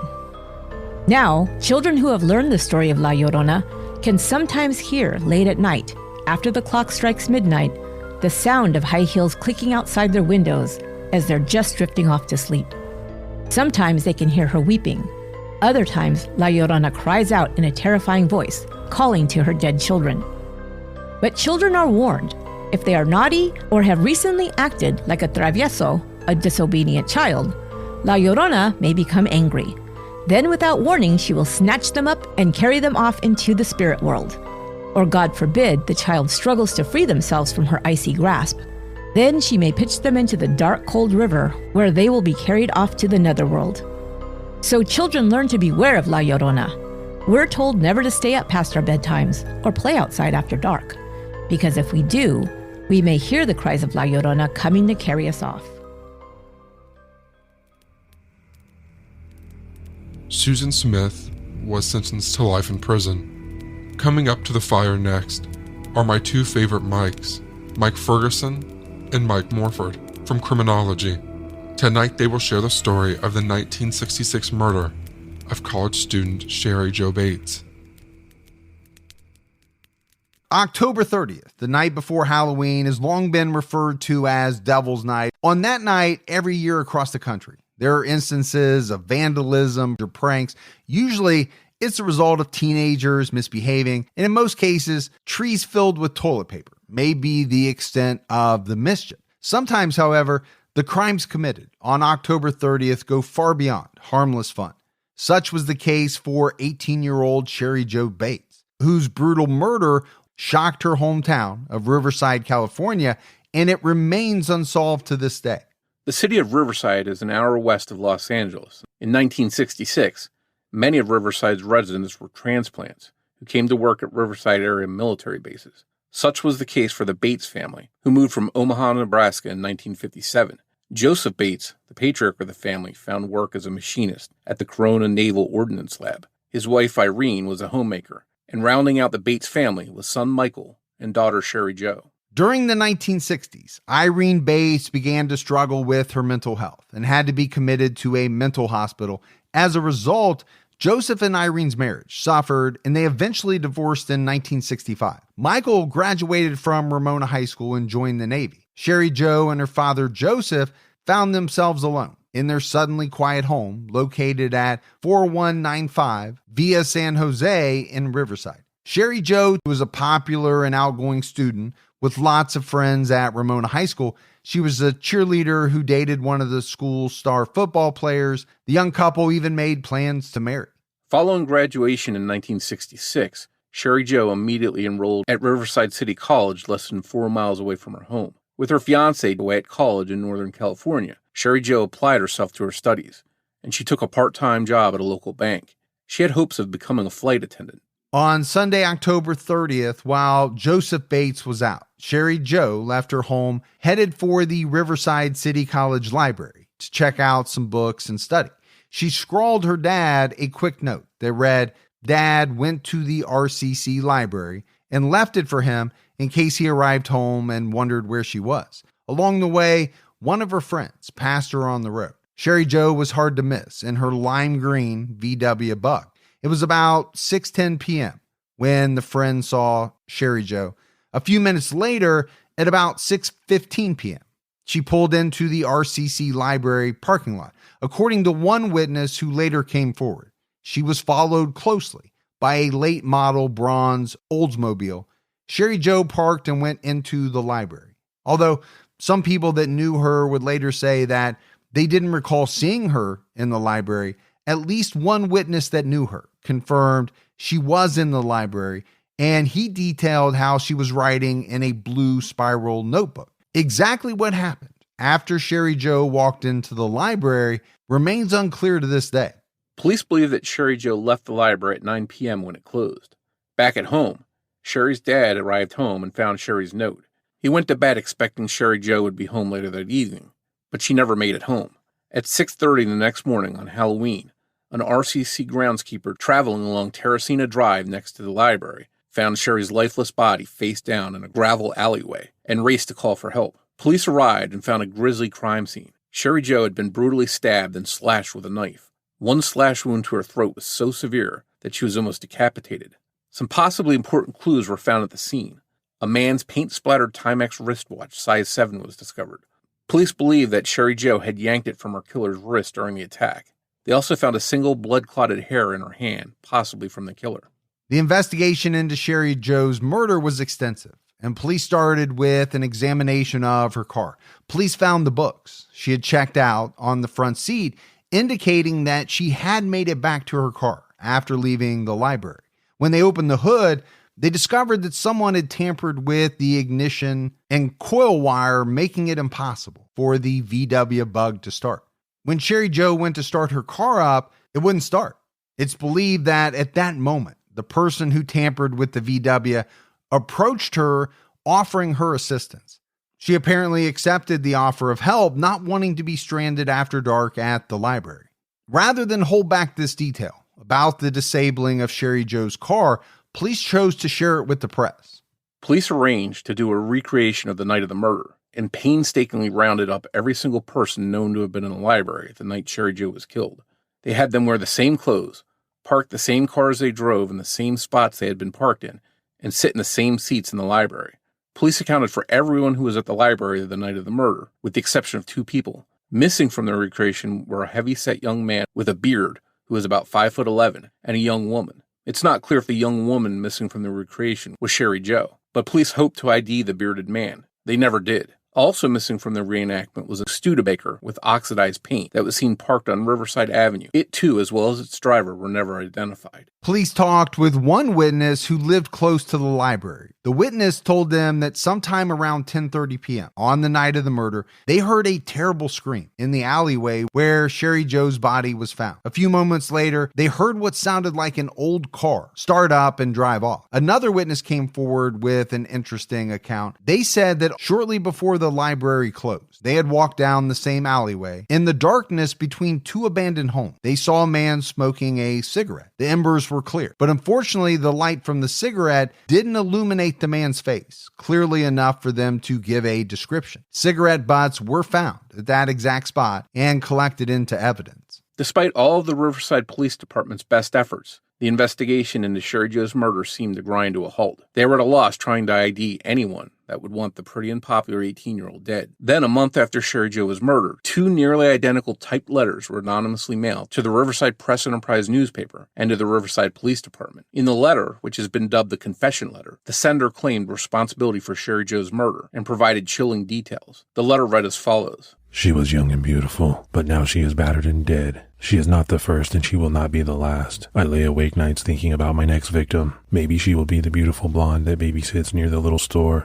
and walks down the dark alley each evening about 7. Or maybe she'll be the shapely blue-eyed brunette that said no when I asked for a date in high school. But maybe it will not be either. But I shall cut off her female parts and deposit them for the whole city to see. So don't make it easy for me. Keep your sisters, daughters, and wives off the streets and alleys.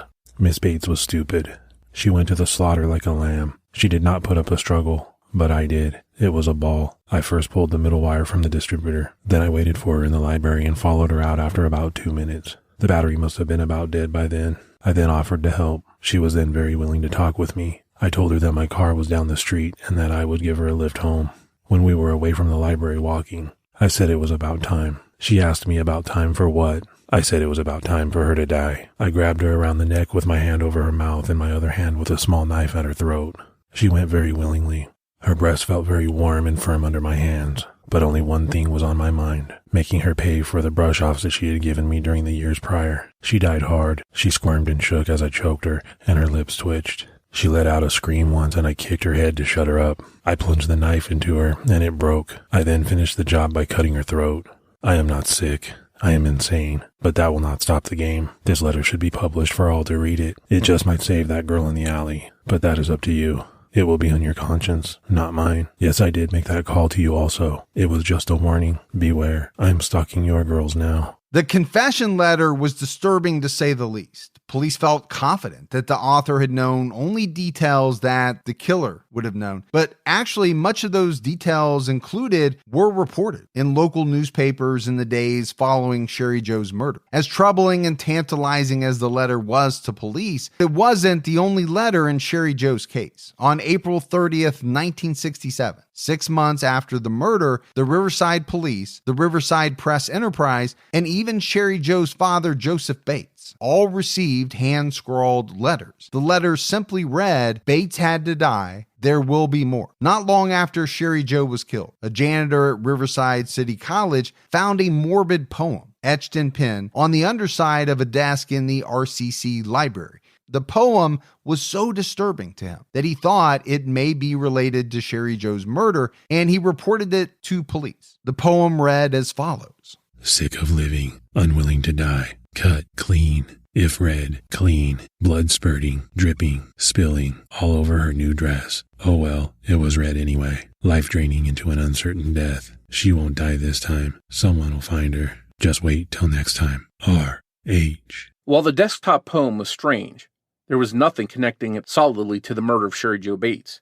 She certainly wasn't wearing a red dress when she died, but it was just one more strange clue tied to Sherry Joe Bates, making the investigation even tougher for investigators. That desktop poem and other clues from Sherry Joe's murder, including the letters, would eventually be tied to California's infamous serial killer, the Zodiac. While no physical evidence seems to connect Sherry Joe Bates to the Zodiac, the two cases have been hopelessly entangled together for over 50 years. DNA from the cigarette butts found near the crime scene and the clotted hair found in Sherry Joe's hand do not match a favorite suspect of Riverside PD who has been on their radar since early on in the investigation. Both Sherry Joe's case and the Zodiac case remain unsolved. It's impossible for us to get into every detail of Sherry Joe's murder in this short segment, let alone delve into the Zodiac portion of the mystery. But if you want a complete deep dive into Sherry Joe's case as well as the Zodiac case, be sure to go back and listen to our complete first season of Criminology, where we explore both cases in great detail. Thanks, Mike and Mike. Do you know what serial killer scares you the most? Is it the Zodiac? Well, I asked our next storyteller, one of the hosts of Generation Y and the Peripheral podcast, Justin Evans, that very question. A question I get a lot is what serial killer scares you the most. Now, they're all horrible. They all leave a trail of shattered lives and victims in their wake. But when it comes to which one actually scares me, I had to think about that. I mean, take the cunning and conniving Ted Bundy, who could coax many young women into his car, or the horrendous Jeffrey Dahmer, who preyed on vulnerable young gay men. Ted Bundy had a type, which was a younger female in their teens to early 20s, and dark shoulder-length hair. Jeffrey Dahmer mainly targeted men of color, and as scary as both of them are, I, as a middle-aged straight white guy, would not be targeted by either of them, and that really applies to most serial killers. Women, at-risk youth, minorities, the LGBT community are far more affected by crimes of violence, especially at the hands of a serial killer, than I ever would be. So, what's my answer? Which serial killer could I even fall prey to? I'm not the target demographic for most of these predators. In reality, there are only a few, and even those wouldn't target me directly. but get rid of me, as it were, if I were in their way of their actual intended target. Which brings me to Richard Ramirez. When I was a child, I remember seeing a man's face on the TV, and I asked my mom, "Who is that? What's going on?" And she said, "They caught a very scary man." Now, as I got older and learned more about serial killers, Richard always stood out to me because of that moment as a child where I actually saw his face on my own TV. Once I started reading about him and how he chose his victims, it became very clear to me that he wasn't like the others. Some serial killers will stalk their victims for days, watching and choosing carefully the most vulnerable. Others will stage a scene where their intended victims will be misled into their car or home. And then there are those who target sex workers or at-risk individuals. Richard, on the other hand, would go out at night, walk down the street, follow you into your house as you got home from work or returned from the store. He targeted women, but if there was a man in the house, he would shoot them and kill them first because Richard perceived them as the bigger threat and something that was in the way of his end goal. And his goal was typically raping and murdering the woman. And I can only imagine opening up my garage door and pulling into my garage, and as the garage door is closing, somebody slipping underneath and into my home. Sometimes Richard would break into a house or an apartment, not even knowing who was inside, but with the intention of killing anyone he came across. He would search for unlocked doors or windows to gain silent access to the home. Once inside, he would get low to the ground in a prone position and wait for his eyes to adjust to the darkness. Richard hunted at night, which is how he got the moniker the Night Stalker. Among his many victims, those who survived were left maimed or tormented.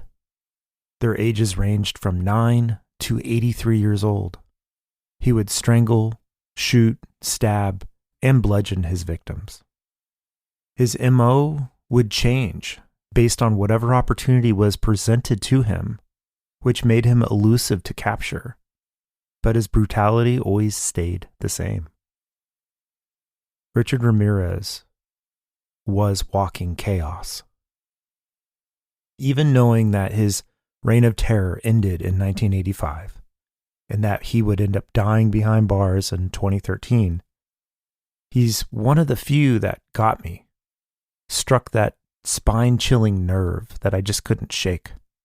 After reading several books and watching interviews, one night I couldn't rest. I could not get to sleep. Every bump, creak, or sound would startle me, and I would imagine someone or something trying to come into my home. Now, every house has its own personality, its sounds, but this night, I had to go out and sit on my sofa with gun in hand while memorizing every noise. I had to hear it, rationalize it, and deem it as non-threatening. This ranged from the compressor in my refrigerator going off to a random squirrel dropping a nut on my roof. Everything had to be categorized and labeled before I felt safe enough to go lay back down in my warm, safe bed. Because fear is never rational. Fear makes us act and behave in ways way outside of our norm. We'll turn our backs on family, we'll form angry mobs to hunt down others, and even commit genocide out of fear and ignorance.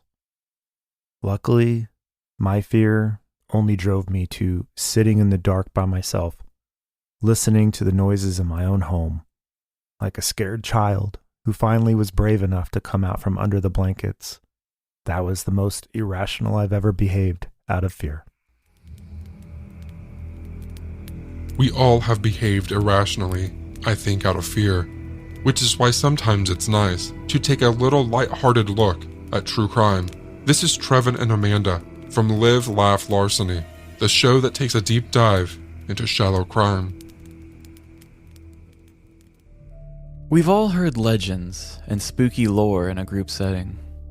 There are stories that everyone, at least somewhat, knows and is willing to loosely retell, hoping to get some kind of frightened response. Maybe it's a sleepover between a bunch of preteen girls or a Boy Scout troop gathered around a campfire. No matter the setting, fear is a powerful emotion when shared.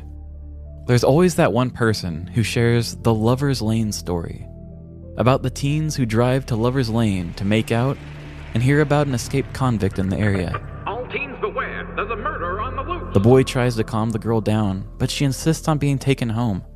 Once the girl gets out of the car, she finds a bloody hook stuck to the side of the car door. Gasps and sounds of unease surround the storyteller as they sit back and admire that they are the Stephen King of their generation. I am so spooky. The thing about these creepy stories is that they have been retold and passed down from generations, like a game of telephone, but with deadlier consequences. The story was probably about two young lovers who later figured out that the boy's dad left his tackle box in the back seat with his fishing hooks exposed. This story later got retold more and more, over time, turning into something much more dreadful. But really, what's scarier than dating the son of a fisherman? Not a fisherman! So gather around your podcast listening device, because I'm about to tell you a whole new story that I expect will be repeated in large gatherings for millennia. On the eve of spooky season, 4 young girls gathered for a late-night game of scary stories. Margaret pretty much plagiarized the plot of Hocus Pocus, while Carly told the true story of how her mom took her to Starbucks and they were out of non-fat vanilla oat milk.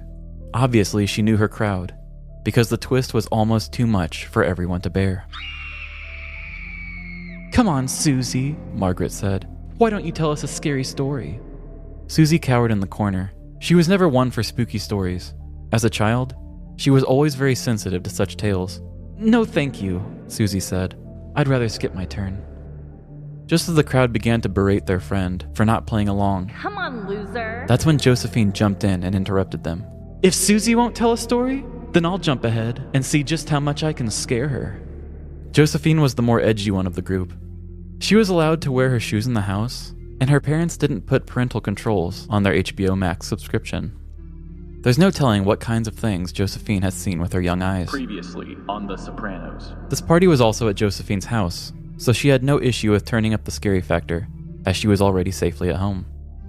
"I'm going to tell you the story of Miss Moo Moo, the demon cow of Middletown, Ohio," Josephine said. "Kicked out of hell itself for being too evil, Miss Moo Moo comes out every October to graze on the souls of young girls." The smiles of glee quickly turned to looks of unease. Josephine had a very descriptive way of speaking, and they couldn't believe that she said the word hell. The bad girl. Josephine went into more detail about how the hellish heifer would stalk the children and eat them before turning them all into cow pies. "La la la la la la la la la," Susie shouted while plugging her ears. "Stop it, you're scaring her," Margaret exclaimed. "What? I'm just foreshadowing. It's a commonly used plot device in horror movies," Josephine said in her defense. Looking at the clock, Margaret realized that it was time for her to get home. Susie, Carly, and Margaret gathered up their things as they headed for the door. "Have a safe walk, Susie. Don't let Miss Moo Moo get you," Josephine shouted just before closing her door. At the end of Josephine's driveway, Margaret went left as Susie and Carly headed right. The two had made this walk many nights before, but there was something strange about this particular evening. Maybe it was the scary stories that they just swapped, or how they were irresponsibly drinking iced coffees at 10 p.m. As they continued to walk, they couldn't help but feel like they were being watched. From the opposite side of the street, they heard a rustling of leaves. "What was that?" Susie whispered over to Carly. In that moment, the fear had crept into Carly too. The sounds of the night crickets and street lamps slowly began to silence, as the only thing the two could hear were their hearts beating. Carly grabbed Susie's hand as they both stood frozen in the middle of the street. Neither one could conjure the strength to check their surroundings. Just as they were about to make a run for it, they heard another noise from behind them. It sounded like that of a giant beast huffing just before an attack. Susie slowly turned her head to see a large figure with 2 big horns. It's Miss Moo Moo! Susie yelled, as both girls screamed and ran for it. But as the girls were gaining speed, they couldn't help but notice that the demon bull was chasing after them. No matter what direction they would take, the loud stomps of the creature would follow close behind, while still making its demonic snorts. Fatigued and dehydrated from the iced coffees, the girls knew they were only a block away from a busy intersection where they could get help. It took everything they had to keep running, as they could feel the hot breath of the beast blowing on their backs. As the headlights of the cars came into focus, the girls ran onto the crosswalk and flagged down the cars at the red light. "Help us! You've got to help us!" the two screamed, before continuing to run across the street. As the girls reached the next sidewalk, they began to hear car horns honking and people screaming. What's the matter with you? "I'm a thirsty cow," the beast cried out. "Can anyone pour me a caramooloo?"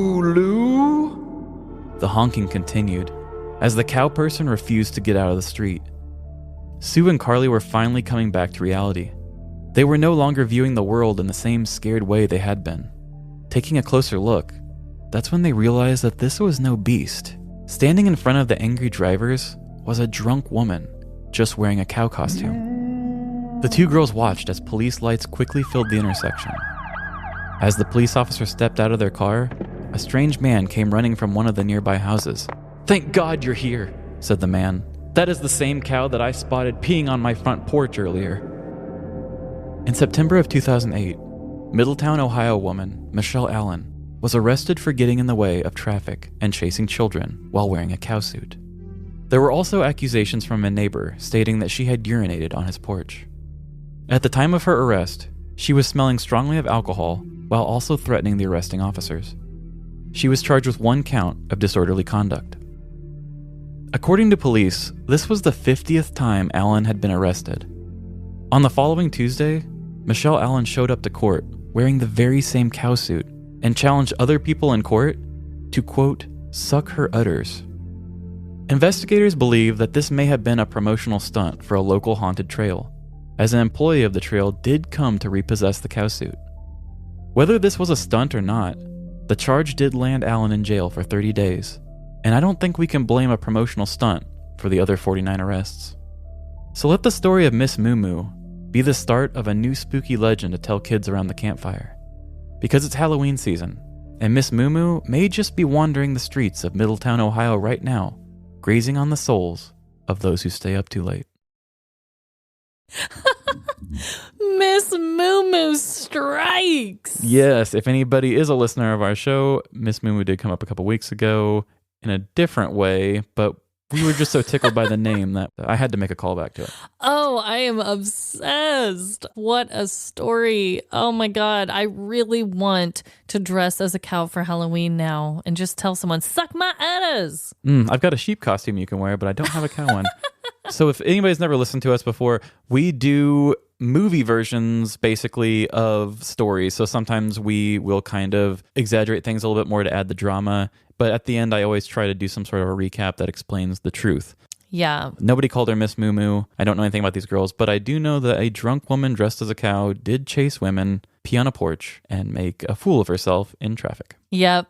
We always tell true stories, but we always say, the details may vary here and there. Yeah. We like to have a little bit of fun with our stories. So if you ever need a lighthearted break, we would love for you to jump over to Live, Laugh, Larceny anytime. I'm going to look for a cow costume now on Amazon.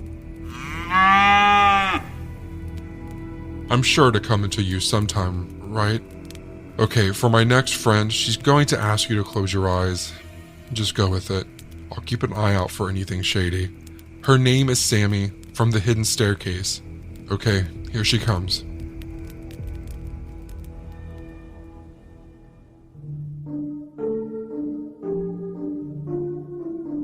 Close your eyes and imagine a room. Its walls are covered in antique wallpaper, now torn and faded. If you look closely, you can see the outline of a secret door. A door that will open if you are willing to enter. There is a staircase there that descends into the darkness. And at its base, a room filled with terrible wonders. It is a library of mystery, a catalog of terrors. The pages of its books are stained with ink, capturing moments of time stained with blood. Its shelves are weighted with stories that have yet to be told, with the answers to questions that have yet to be asked. Those stories are waiting for you at the bottom of the hidden staircase.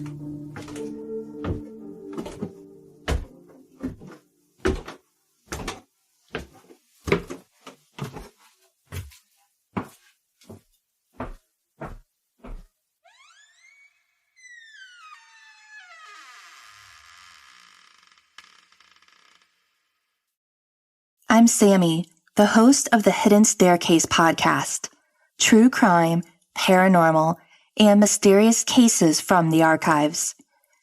Every story you hear dates before the 1950s.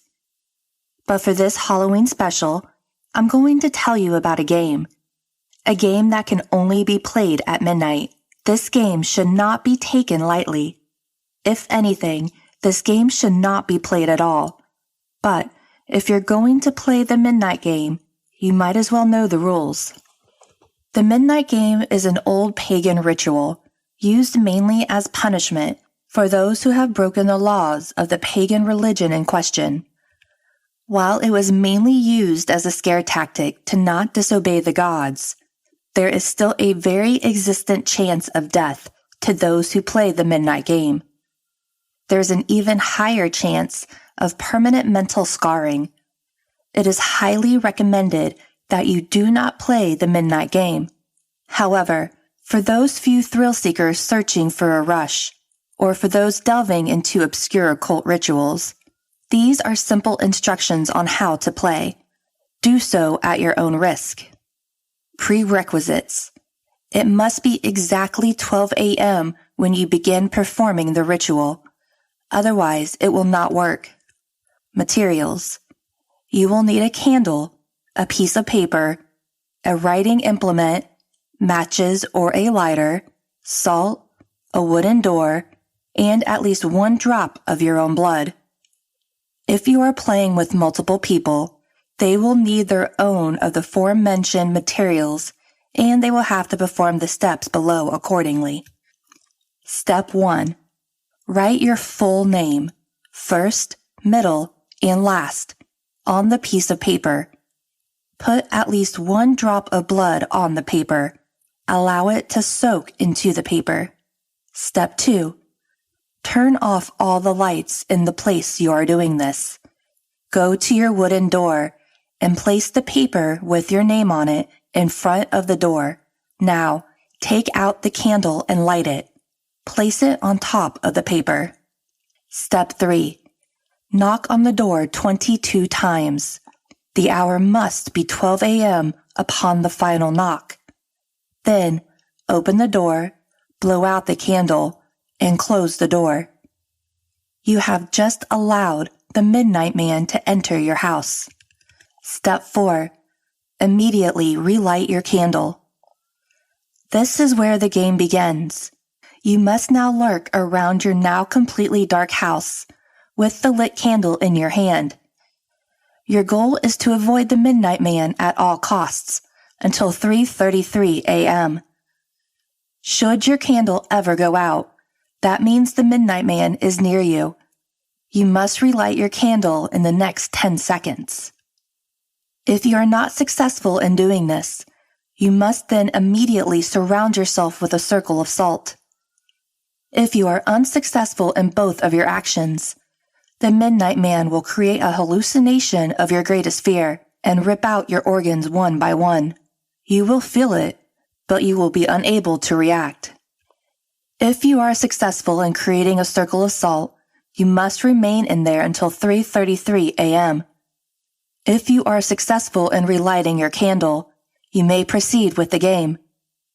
You must continue to 3:33 a.m.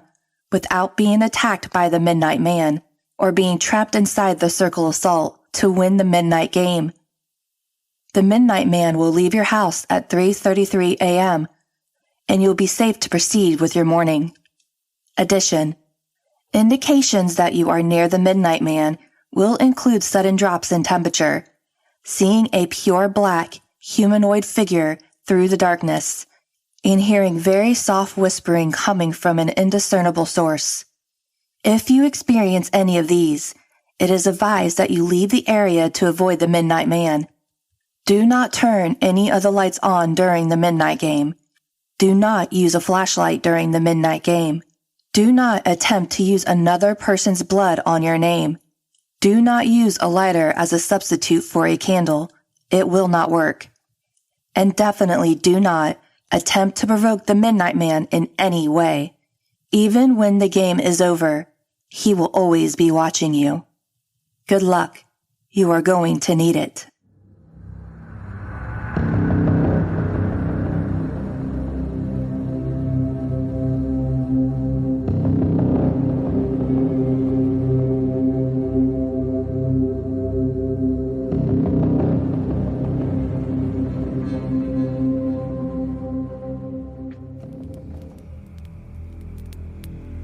Okay, you can open your eyes now.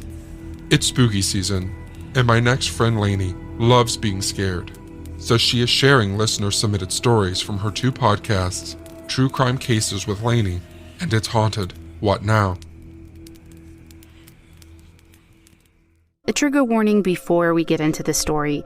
We do discuss mental health crises and suicidal thoughts. This will probably be a very long story, but I'll never forget it as long as I live. I also didn't believe in anything paranormal or outside the realm of science until this happened. I still just don't know what to make of it, to be honest, and I would love to hear what people think might have been going on.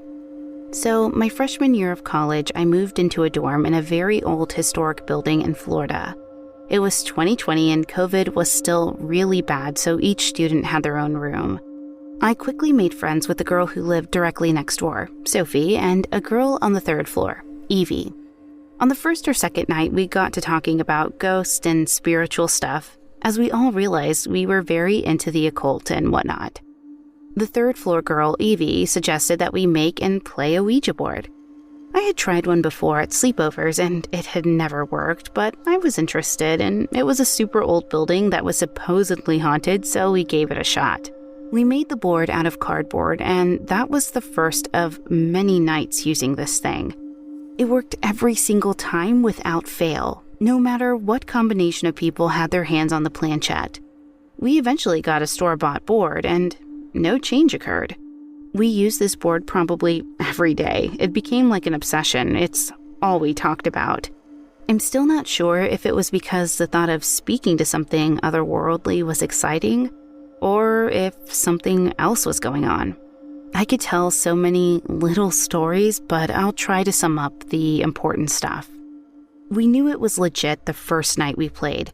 We were quickly introduced to the entity on the other side. It went by Shove most of the time, but occasionally by Solo or SO. I don't think we spoke to anyone but them the entire time. We tested it by asking for the name of another friend we recently made, Stepmom. It guessed correctly immediately without her having her hands on the board. We had just met her. There is no way we could have known this. On the 2nd or 3rd night, we asked Shove to give us a sign that they were really there. We heard a noise at the closed door to my room and looked over to see a shadow outside of it, as if someone was standing right outside the door. We opened it, and of course, no one was there. We closed it, and the shadow was gone. Little things happened over the course of the semester. Things would be moved that I couldn't explain. The sink in the bathroom down the hall would turn off and on by itself when nobody was around. Stuff like that.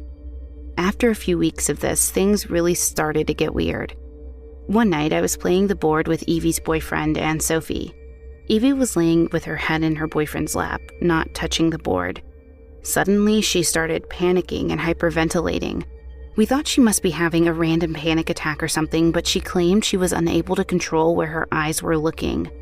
We went to take her out of the building because she was so freaked out, and in the lobby, she swore she saw someone out of the corner of her eye. Saw that no one was actually there and bolted out the front doors, terrified. Shove really seemed to turn on Evie for whatever reason. on another night, not long after that one, the three of us original girls were playing the board and Evie told us her back was really hurting.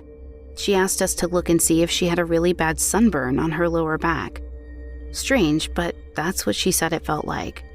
There were a ton of fresh scratches on her lower back when we looked. This was scary because she was not leaning on anything and had both hands on the board. I can attach a picture of the scratches if anyone is interested. Around the time of these events, Evie started to act really strange. For the first months I knew her, she was always very calm and down to earth. But she began acting extremely short-tempered and possessive or jealous. Now this is where I'm not sure what to think. Was it a mental health crisis or were our nightly activities causing side effects? I'm not sure I'll ever know. But I remember Evie screaming at me and stomping up the stairs to her room and being so shocked. It was so out of character. During a fight with her boyfriend, she ripped her hair out and slammed her head on the floor. And then after a week or so, she was involuntarily institutionalized after telling her therapist that she was going to take her life. This was obviously very upsetting for Sophie and me. And then Sophie had begun having suicidal thoughts. I'm not sure if this started before or after Evie left. And then one morning I woke up and checked my phone, and Sophie had gone to the hospital earlier that morning because she woke up and couldn't breathe. And it ended up being some tonsil issue, I believe, but the timing was really weird. Both Sophie and Evie ended up dropping out of college for mental health reasons. I spent the rest of the semester and the one after in that room and never had any serious issues. I had a roommate the second semester of that year and she didn't have any issues either. I played the board every once in a while to show curious friends the ghosts that lived in my room. Shove was always there, but did nothing more than respond on the board. I'm still very much in touch with Sophie and Evie. Evie completely returned to her old self not long after dropping out. Whether this was due to the removal of stressful college work or being away from that building for good, I'll never know. Was she possessed? Who was Shove? Was Shove even real, or did we just make him up because we desperately wanted to believe something else was out there? I'll probably never get any answers, but I guess at least I have a good story to tell at parties.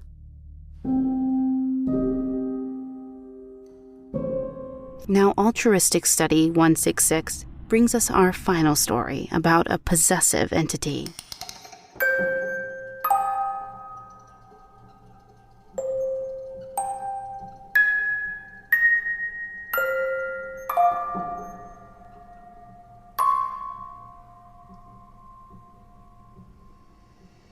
I was dating a guy not long ago. We did chat about our weird ghost experiences, and he said a lot of weird stuff happens around him.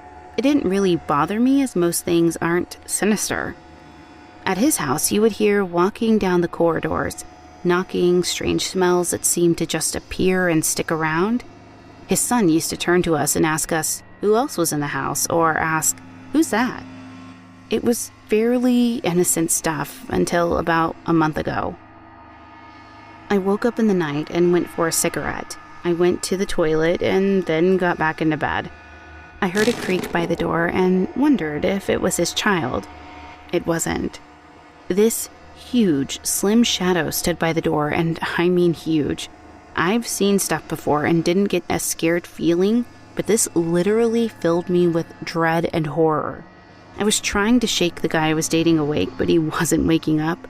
And I heard a weird laughter and just the words, "Mine." Then the shadow disappeared. I didn't sleep and left when the sun came up. We talked about it later in the day, and the guy is fully aware of it. It's moved with him everywhere he goes, and his son has seen it too and sleepwalks since he first saw it. The son once walked over to me and just leaned in my face, whispering. Since I saw it that night, the guy's mental health has deteriorated so poorly. He just lays in bed, doesn't eat, lashes out, and I had to walk away.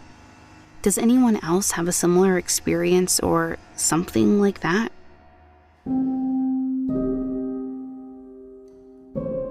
Something definitely has a hold on this poor guy and may even be moving on to his son. I hope that that's not the case, and I hope that they both get help and are safe and okay. I hope you don't feel bad that you had to get yourself out of that situation instead of remaining with him. If he's aware of what is going on, then he may have invited this entity into his life, and you're not responsible for that. Are you getting a bit spooked now? Well, not every terrifying monster is alive. You'll find out what I mean from Justin Drown, who is the host of Obscura, a true crime podcast, and Disaster. Get ready and hold on tight.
Growing up in Ohio, I remember being terrified of tornadoes.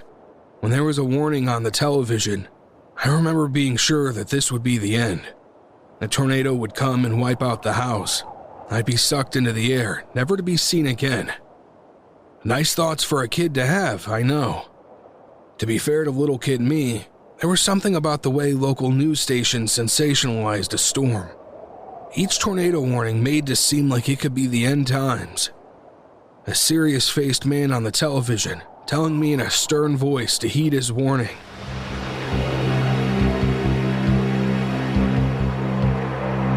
If you are in a mandatory evacuation area, you need to get to high ground now. This is the time. There won't be another request because it will be too late. That time probably is now. If you're in the Fort Myers area, Lee County, Collier County, that looks like that will be the landfall area, Kelly.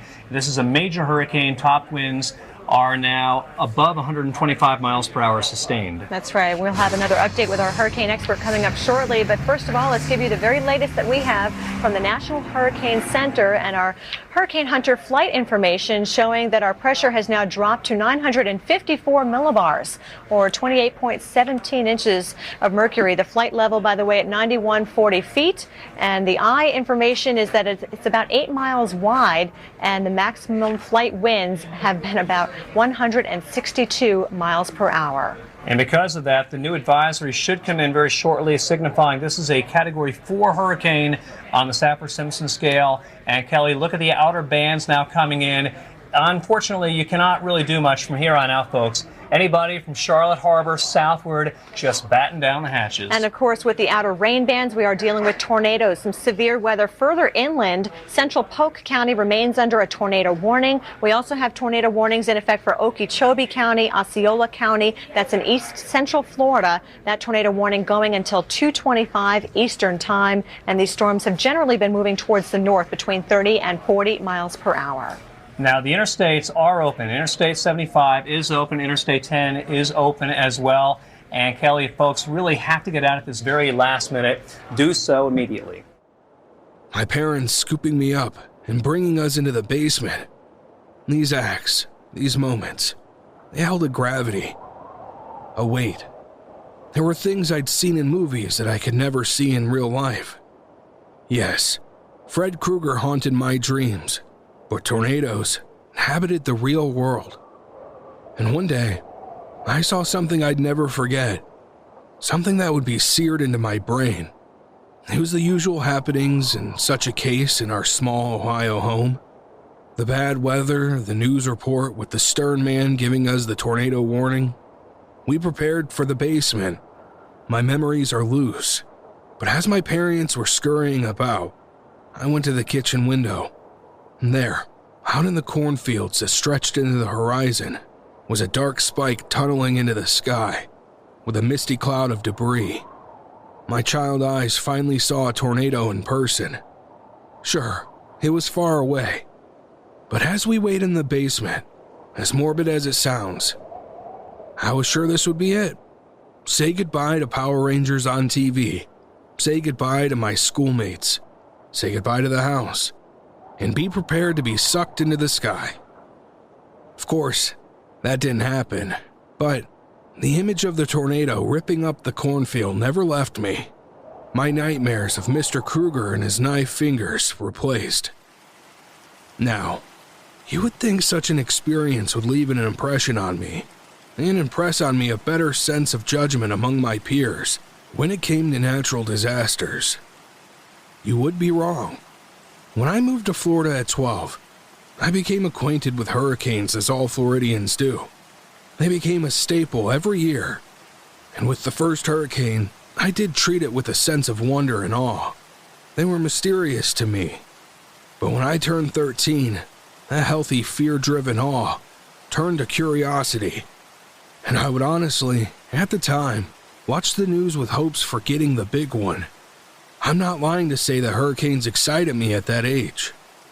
You see, there's something about your teenage years that have you believing that you're invincible. You feel so healthy, so in your prime. You couldn't possibly die, right? You are truly the main character of your own movie.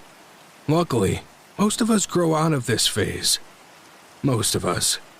I was 15 when Hurricane Charlie devastated Florida in 2004. Welcome back. I'm Bill Keneally. And I'm Kelly Cass. We continue to monitor the progress of Hurricane Charlie, which is yet to make landfall along the western seaboard of Florida, but it's already causing problems further inland. Major water concerns the next few hours. We have a landfall south of Tampa. What are the implications? Let's go right to Dr. Steve Lyons. Steve? Well, Bill, the buzzsaw is heading right toward the greater Charlotte area here in Fort Myers area.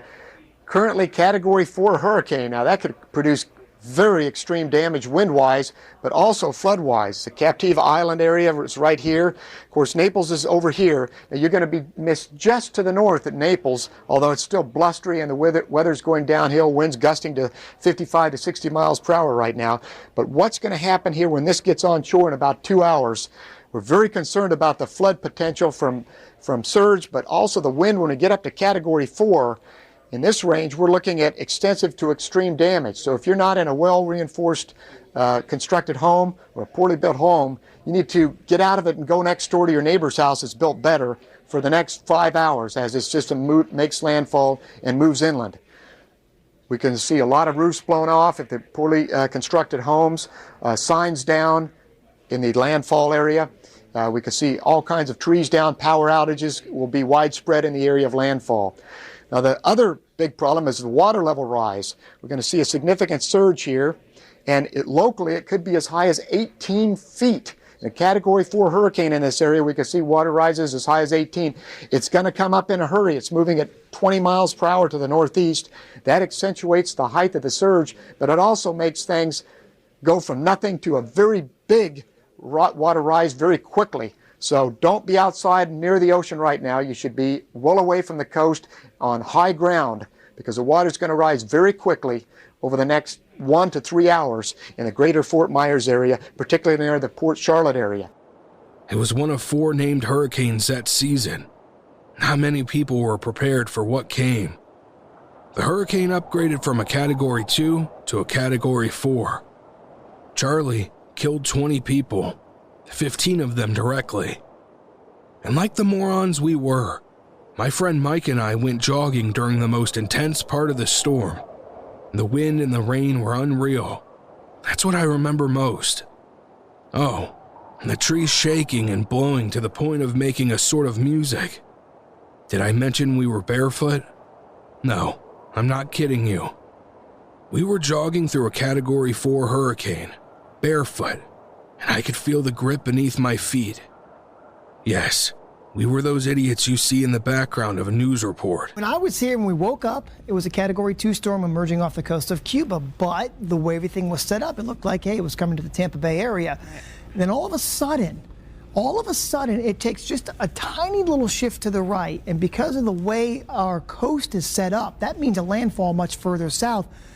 That was bad enough, but it also was strengthening too, and it was strengthening rapidly. So this thing becomes a Category 4 storm. Now, as the forward speed is being picked up, you're going to bring hurricane force winds into where you just saw Ken, in a place that they don't typically get hurricane force winds. So while Tampa was spared, yeah, it was at the expense of Charlotte Harbor and Polk County and Orlando. And you know what?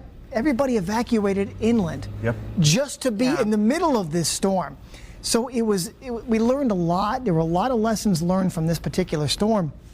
And then it eventually went up and made another landfall in South and in North Carolina as well. But you're talking about making landfall with 145 to 150 mile per hour winds and $15 billion in damage. And little did we know, right, that this was just one of 4 storms that were going to hit the state. 3 of them crossing right where Ken is right now. And, you know, I'll say this, too. Go ahead, Ken. Oh, I was going to say, you know, it's really kind of hard to wrap your arms around how big of a deal this is unless you're in the middle of it. And I can tell you a little story. We were out here covering the storms day after day, and they were cleaning up, but still not making a whole lot of headway. And somebody from Tampa, a photographer, came in and saw a couple of trees that were down in Lakeland and said, "Oh, now I get it." And I thought, brother, you don't get it at all. I mean, that's nothing in comparison to the scope of this whole thing. You know, and on television, it's all very contained, and you kind of get a sense of it, but you live through it. Man, it's a totally different situation. Luckily, we made it back fine. At the time, we treated it as bragging rights. Now, looking back, I feel like such a fool, to the point that I rarely bring it up, but I figured the circumstances of this specific podcast are special.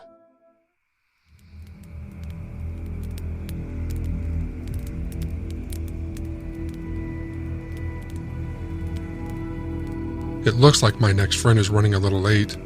They do this sometimes. You have friends like this too, right?